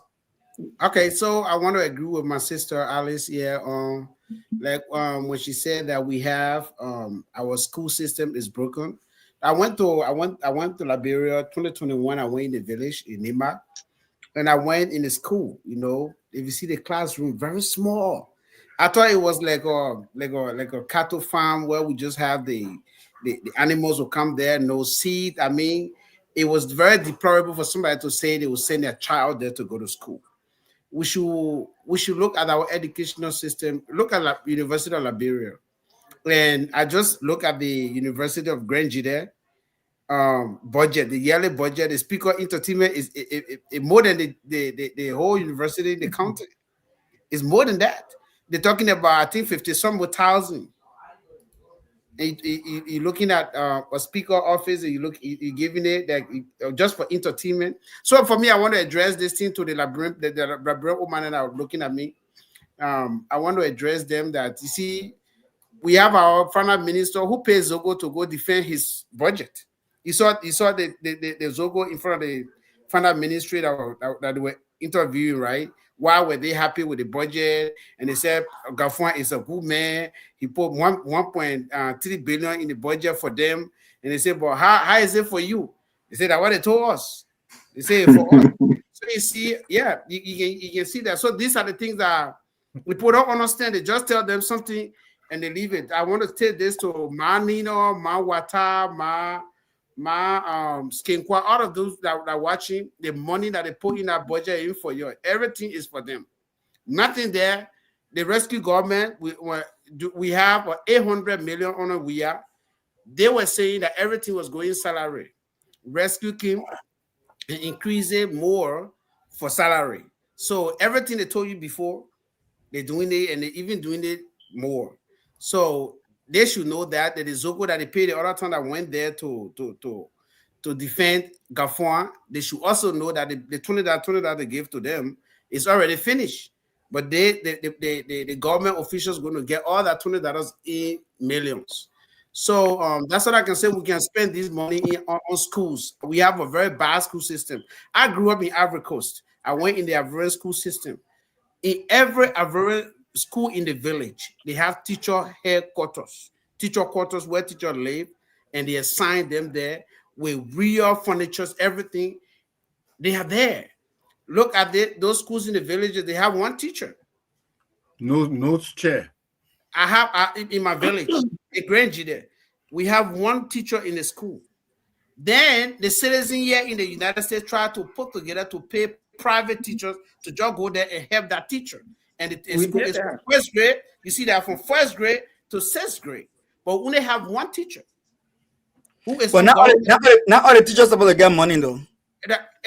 I mean, we are one teacher. Somebody have volunteer? I only support the Everest point. No, you don't do it. So you see, we have only one teachers in our school. We should have a system where we should renovate the KRTTI, the ZRTTI, even have another more teacher training college so we can populate these schools. We have many schools in Liberia, no armchairs, no logistics, and no teachers. Then we upfund we build our own private schools. We say, okay, let's send the children to private school. Private school shouldn't be the only way for Liberians to learn, to have a better education. If you are poor, you should be able to go into the public school and also graduate. No more day. But even to add on to what you are saying, government officials got private schools. Yes. Instead of paying attention to the public schools. Yes. And now you have to pay the money to them to get quality education. Yes, and then when you ask them what is Sir Joseph doing, they say Sir Joseph Bill School. That's his private school. It ain't got nothing to do with you. Thomas Fala Bill School, but that's a private school. It ain't got nothing to do with you. I pray Jefferson School, but we're talking now. So all of these people, they just build those schools to enrich themselves, not the ordinary Liberian people. So we should put that the money that 27 million, if we were to put it in the infrastructure of the schools building in the entire country, including elementary school, teacher quarters, and everything, I think it would be better than Rachel Kuhn calling for a birthday party and people there enjoying and dressing. At the same time, they say they came to rescue us. I don't think they came to rescue the Liberian people. They came to rescue themselves after 6 years when they spent 12 years in power. Came back after 6 years when they got broke, and they say, you know why, you're not going to rescue the Liberian people, but instead they are rescuing themselves. Thank you, Jimmy. Yeah. I did a haircut, and this is what I found, that we can save 27 million, and the place we're taking the money from is they got plenty there. Okay. How can we tell the Liberian people that your government people, they don't get your time? They got raised, but you didn't get raised. Yeah. And what you make of this whole haircut? And in the history of the country, nobody did what I just did. Yeah, the cut is all right, but the real problem is the way we think, or not we, those who control the country, the way they think. Every day we talk about too much money going towards salaries, travel, vehicles, consultancy, and too little going toward the things that will actually grow the economy. But what do? We say we're giving them too much money, but what do they do the next? But they're raising their salaries, they're raising their income, even though they know this. So Instead of they have an approach where they will cap all those things and set a hard minimum for things that will grow the economy, like roads, energy, agriculture, ICT, which is technology. They don't think like that. This is the minimum we should spend on this, and anything else, well, we'll have to cut it. But they are not prioritizing and things that will grow the country. They don't care. So what will you do? You cut that money, just what somebody said here. You cut that money the way they'll find another way to eat it. You think they don't know that they should put more money in schools and cut their salaries? But they're raising their salaries. We have a serious problem with the leadership here that feel that they are kings, they must be satisfied, and whatever is left goes to the people. That is the mentality. That is the kind of thing we have to get rid of. And this is why I said the revolution that was supposed to bring relief to the people has been left behind. Because without bringing them relief, we just got another set of big shots who don't even care. They're getting fat. They're getting rich. They're doing what they want to do. And they know they have to put the money in education, put it in agriculture, put it in hospitals, but they rather buy cars. You don't think they can stop this vehicle purchase if they want? You don't think they could stop this allowances and all the things they're getting? But they say no. They rather the schools have no teachers. They rather the schools have no roofs. They rather the schools have no chairs for the children to sit on than go out and fuel in their generators or new car every 2-3 years. That's what they feel. And until we start protesting or telling them they have to stop this, they will continue disregarding what we do, what we say, and it will just continue. I don't want to this one point because I mentioned something about Dillon with the Nima people. I'm just trying to tell him that he has, just what you'll say, he has to have a balanced approach and not let it look like he's only on one people. Let it be balanced across the board. Then we'll have more respect for it. I'll leave it right there. Thank you. If you want to take part in the conversation, there's no call yet, but it's 605-313-6004. The code is 791-403#. Mr. Jaffe, give me 30 seconds, please. And that will be your closing. So at this time, we'll go around the room 1 minute each because we want to close in 8 minutes for your closing. Let me go first. Let me go first. Because I want to have my daughter, please. Okay. But let Evans go ahead. Yeah, the point that I wanted to make when it comes to Evans, that would be Samuel, Dr. Mali, Alice, Dr. Pearson, and Jimmy. All right, great. The point I wanted to make when it comes to social safety programs, right? And what Dr. Pearson was making in his calculation. Even let's take education, for example. You don't divide it by 5 million people because you have to account for the amount of people that are out of school. Out of that 5 million, how many millions of Liberians are not of school age or past the primary school age? How many young kids there are below the school age? Before when you're doing math, you don't put the entire population there. And safety, safety net programs are for a segment of the population. There are about 44 million or so Americans who are on food stamps. You don't divide 58 billion by 350 million Americans. That's flawed math. That's the point that I'm making to you. So certain people qualify to be on Medicare, right? Not the entire 350 million people are going to be on Medicare. Only a segment of the population who are below certain income threshold will be qualified for that program. So anytime you're doing safety net programs, you can't use the entire population. That's the point I was making. But overall, I thought the discussion was good. I think that the issue with the budget, like Mr. Jao rightfully did, we have to trim down some of these asset spending and try to divert them to money making schemes that will bring in more money in the country. I mean, we have financial geniuses who we think are financial wizards and know how to move money around, know how to generate money through investments, but none of them are doing that for the country on a national level. And I think the budget allocation for some of these different ministries is always going to be below par because we're a poor country. That's what it means to be poor. It means that you have a deficiency in your, in resources. So for you to think that the budget is going to be sufficient to cover the entire country and be sufficient enough for each person to get a good amount, it's not going to happen.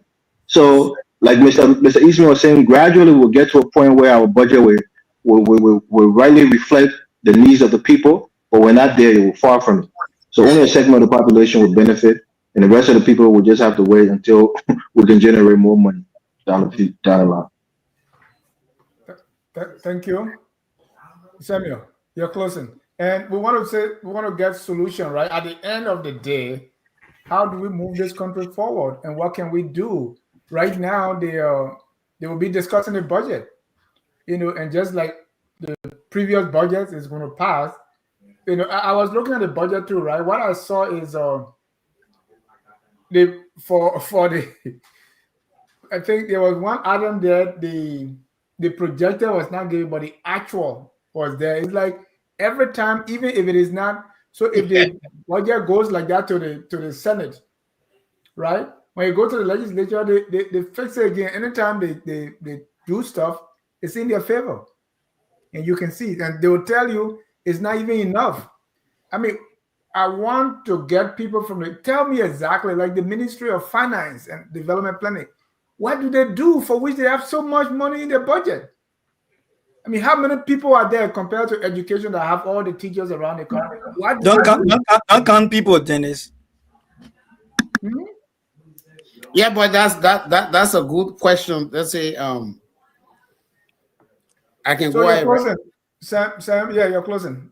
All right, solution. I just want to say the only solution is Liberian people should be wise in voting for their lawmakers. We shouldn't vote for somebody because the person gave us $20. We shouldn't vote for somebody because the person is our relatives or from the same tribe or from the same clan or chiefdom. We should vote because of the messages that we are getting. We have to weigh in all the messages and decide. I think the problem is come from us because from the beginning we start letting these people by our corruption, because accepting money to vote for somebody is also act of corruption. And then when we put them out there, we don't know where to take this money from to come and give it to us, and then we elect them. So to me, the solution, because those people are there, they are only there to eat money. We can't do anything about it. We'll talk till judgment day come. I think we should talk to the Liberian people next election. We should elect those that we know that have Liberians ahead with their messages. Yeah, but their messages. Look, when two people running, you know straight there. One person will tell you something different. Like for instance, was that not in Cameroon, but this place here, Gabon. The other candidate was saying that when he wins the election, he was going to decrease the price of the beer. They put out one beer, so they didn't vote for the other guy. But he had money though. He had money. He will give him money all over that. He will decrease the beer price, so they'll be drinking all the time. But that's not the message they want. Most of the people that come to us to say we should vote for them, they don't bring message. They will say they want youth development. They can't tell how the youth will be developed. They will say they want for better education. They can't give us the outline of how this education will be better. We have to vet our people that come to us for that seek our vote, because tomorrow, once we put them there, they now become honorable. Once they become honorable, you can't just talk to them anyhow. When they're seeking your vote, they'll come to you. They sit on the same seat with you. You eat together. But once you put them there, just know they are not honorable. So the solution is that we should open our eye in electing our leaders, or else we'll keep talking about the same thing over and over. Thank you, Dr. Mali. Well, it is sad to know that we might be casting indictment on the Joseph Boakai government. But the issue in question tonight is an Africa issue. This is a third world country, and they're operating within our scope. So the question now is, government has got its own priorities. Government have decided what to do. Like Evie said, the safety net, everyone can never enjoy it. It's not possible, right? And lastly, let's be realistic. No one government can improve all the schools in the whole of the Republic of Liberia, but they can try their best. Not everybody in Liberia will get electricity or pipe-borne drinking water. It's not possible. Not everybody will go to a hospital and pay less money. It's not possible, but we can make an attempt, like just what you have done. And they have just called you now to Liberia, and the host gave you the chance so that they can see what you have seen. I think it will make a headway. All right. So lastly, if we say we try to develop Liberia, first of all, we got to take some foreigner out of our country, because a lot of people in our country call themselves Liberian in the first place. And lastly, there are so many children in our country who call themselves Liberian children. All right. So if we want for the safety net to be decentralized, we have to get so many people out of the country, and we'll be left the true Liberian to enjoy these little benefits. But like what our panelist Ismail said, until we can put measure in place the curbing corruption, retrieving money, and taking all these steps, you can cut all the money. Somebody will just say, oh, there's another holidays for me. So then what's the point? What is the point? So you notice now that we've gone almost going to 200 years.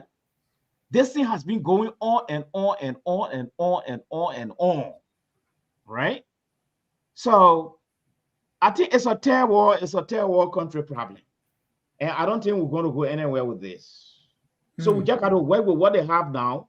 And the little they will improve, we appreciate it. Government is continuity. Another government come, they move ahead with the road, they move ahead with the electricity, they move ahead with the water. But there's nothing we can really do about it. But your analysis, trust me, they were well professional. And I think the host need to call you to do the presentation. I trust. Yes. So the house, if you are listening, call me so I can appear in the so I can do more thorough analysis. This is just tip of the iceberg, because we have the budget hawks right here focused on Liberia, so we're doing their analysis. Alice, you're closing. I think there are a lot of things that can be. I really disagree with people who think that Liberia cannot do more than what they are doing now. There is money in the country that can be used to do a whole lot. The money in question now, according to your cut, it can do so many things. So women that are pregnant, I read recently, somebody pregnant and they can't deliver because they don't have $200. Those are the kinds of safety nets that we are looking at for women and children. People pregnant, they need to eat. Some people are hungry. So if there is a safety net, they go to the hospital or some other health centers to get some, food to eat. Many other things can be addressed instead of increasing salary, because Liberia is so expensive. If you travel to Liberia, you think you are in the US. Things are so costly. And it is because they make a whole lot of US dollars in Liberia, and the US dollar in Liberia overshadow the local currency, so that if you go in the market, you think you're in the United States. We need to curtail all of that. The salary they are making is enough. Whatever is increment could be used for other things, so that everybody will be able to get a fair share of the national pie. And Mr. Dillon, Senator Dillon, specifically, I'm appealing to you to continue to be who you say you were. Based on that, people voted for you. You have to be consistent. Don't let anybody intimidate you. You are doing your job as the senator, and it is not personal. Thank you. Thank you. Sam Wallow keep asking me, so I'm going to have a show that dedicated for my vision for Sino, and I'm going to do the presentation, Sam, because I think no, Dennis, but I don't know what is his argument. If you can run FOL, that's a way big experience. It's like a government. No, Sana is way bigger to run than FOL. No disrespect. All right, let me bring in one caller here. Caller, your name and where you calling from. So my name is Desmond Finley. I'm calling from Australia. And Desmond, you not coming by? I will be back next April. I'll be back next April. All right. Yeah, thank you for asking, by the way. Desmond, just leave me alone. Don't have me now. Yeah, I just wanted to highlight some points that my brother Elvis is making. Yeah, you're comparing apples to oranges. You're talking about income test for people to get on food stamp in America. What's the income test of being Liberia? I think the income test is just to be Liberian living in Liberia. You get over 90% of the population poor. So if you're allocating $16 million where people getting $2 per population, what's the income test you get? What's the analogy you're making? You went as far to even say that, oh, the budget is small, so some people will get more. So therefore, when the budget becomes plenty, then it'll be equal. If you cannot share the data you have with everybody that's around you, that's when it's a lot. That's when you share it. What thought process is that? What fuels that thought process for you to think that way? And it's a thing to that is normal. If people can share what they have when it's little, they will never share what they have when it's a lot. And it's been proven.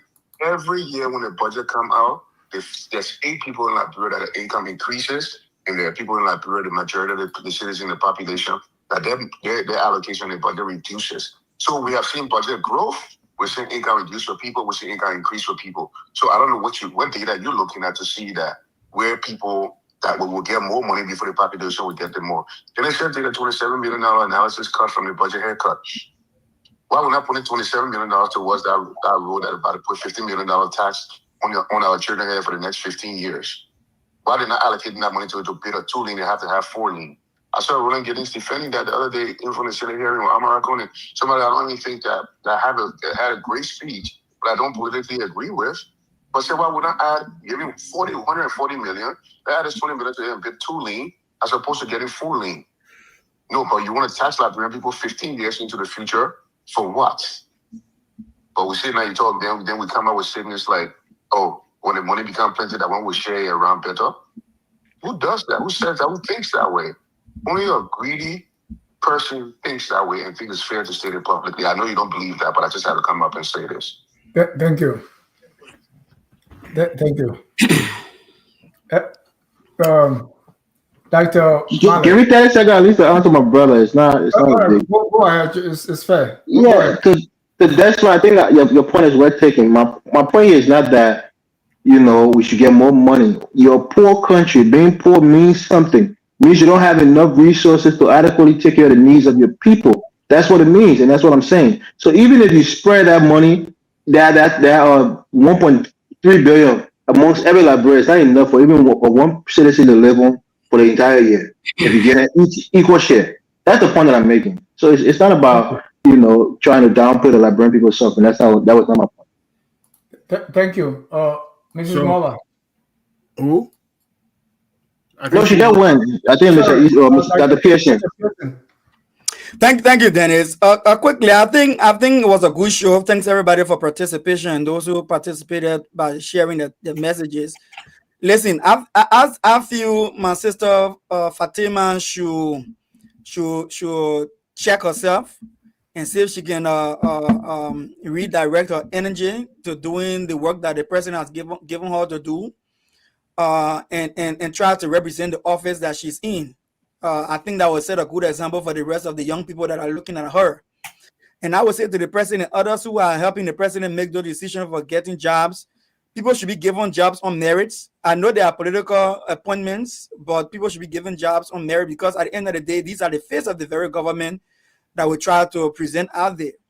When it comes to the issue about the whole budget thing, that way I want to, Evans, when you see me making that analogy, it is not because I believe that 1.2 billion can cut in, but I believe Liberia is not poor. I disagree with Mr. Mali, Dr. Mali, that Liberia is a third world country, so we should expect less for our people. I disagree that Liberia does not have sufficient for everybody to have a decent education, decent health care, decent housing, and stuff like that.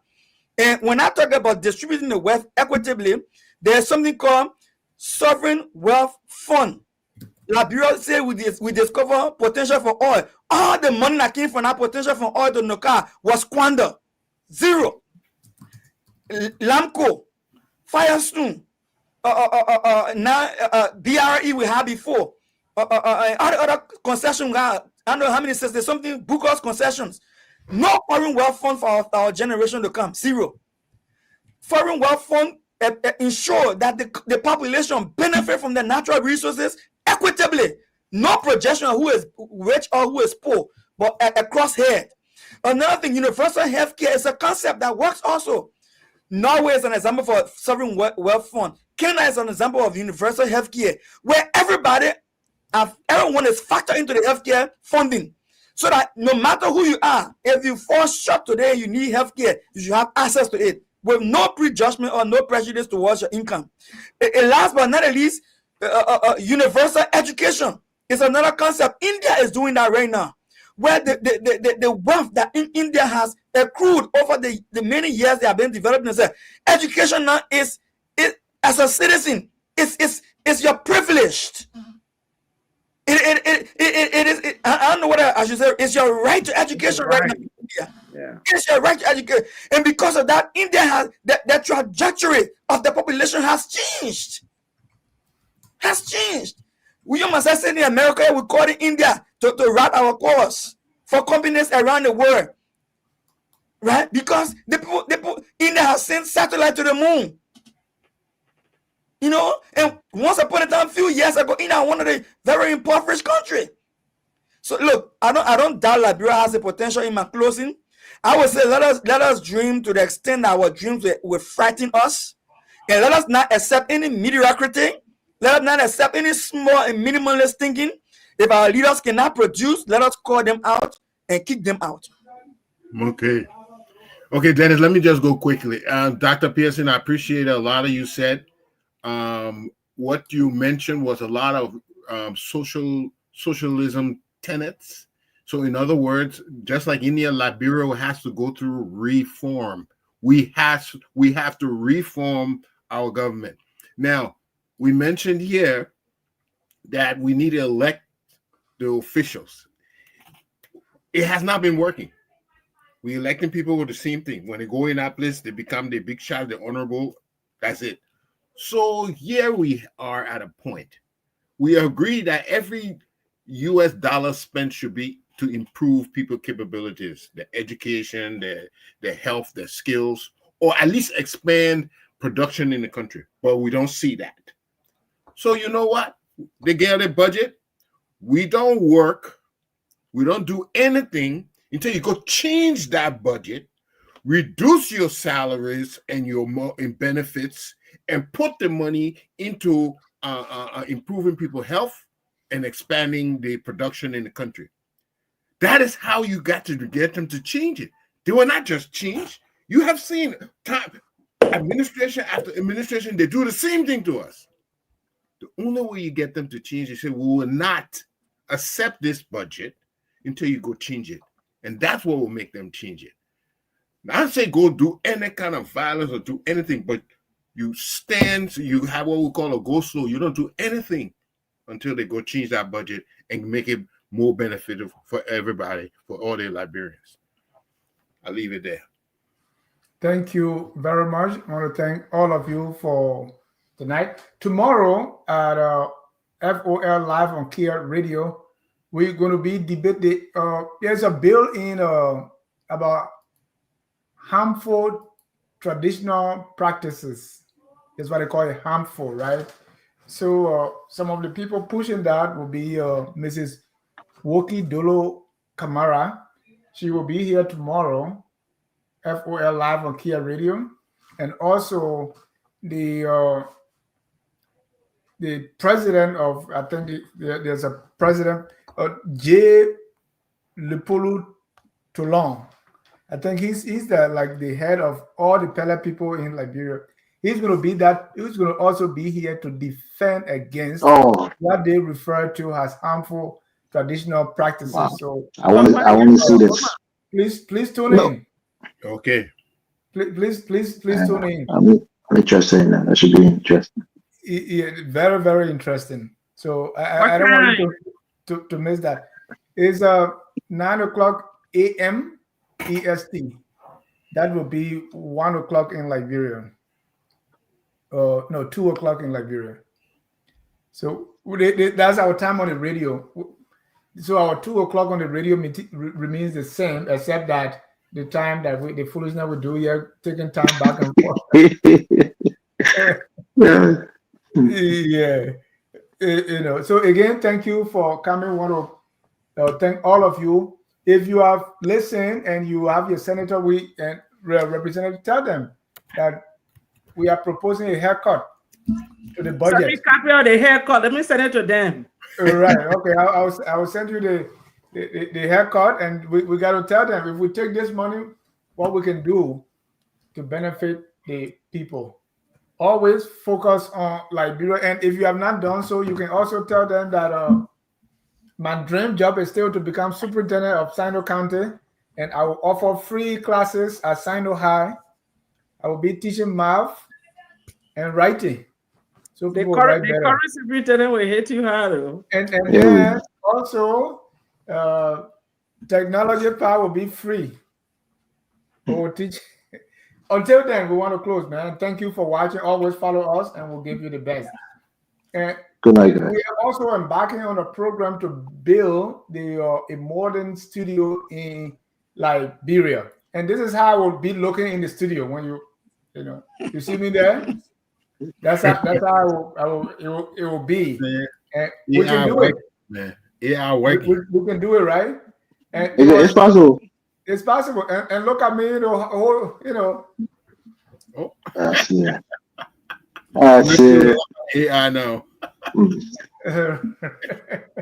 So you said it right. If your dream doesn't scare you, then it's not big enough.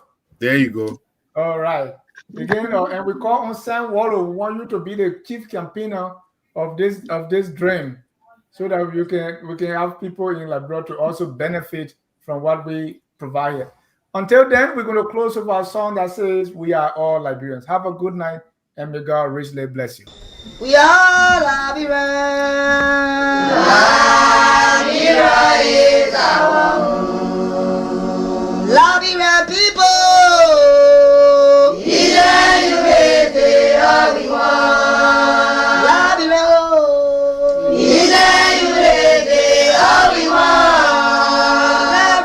Liberia.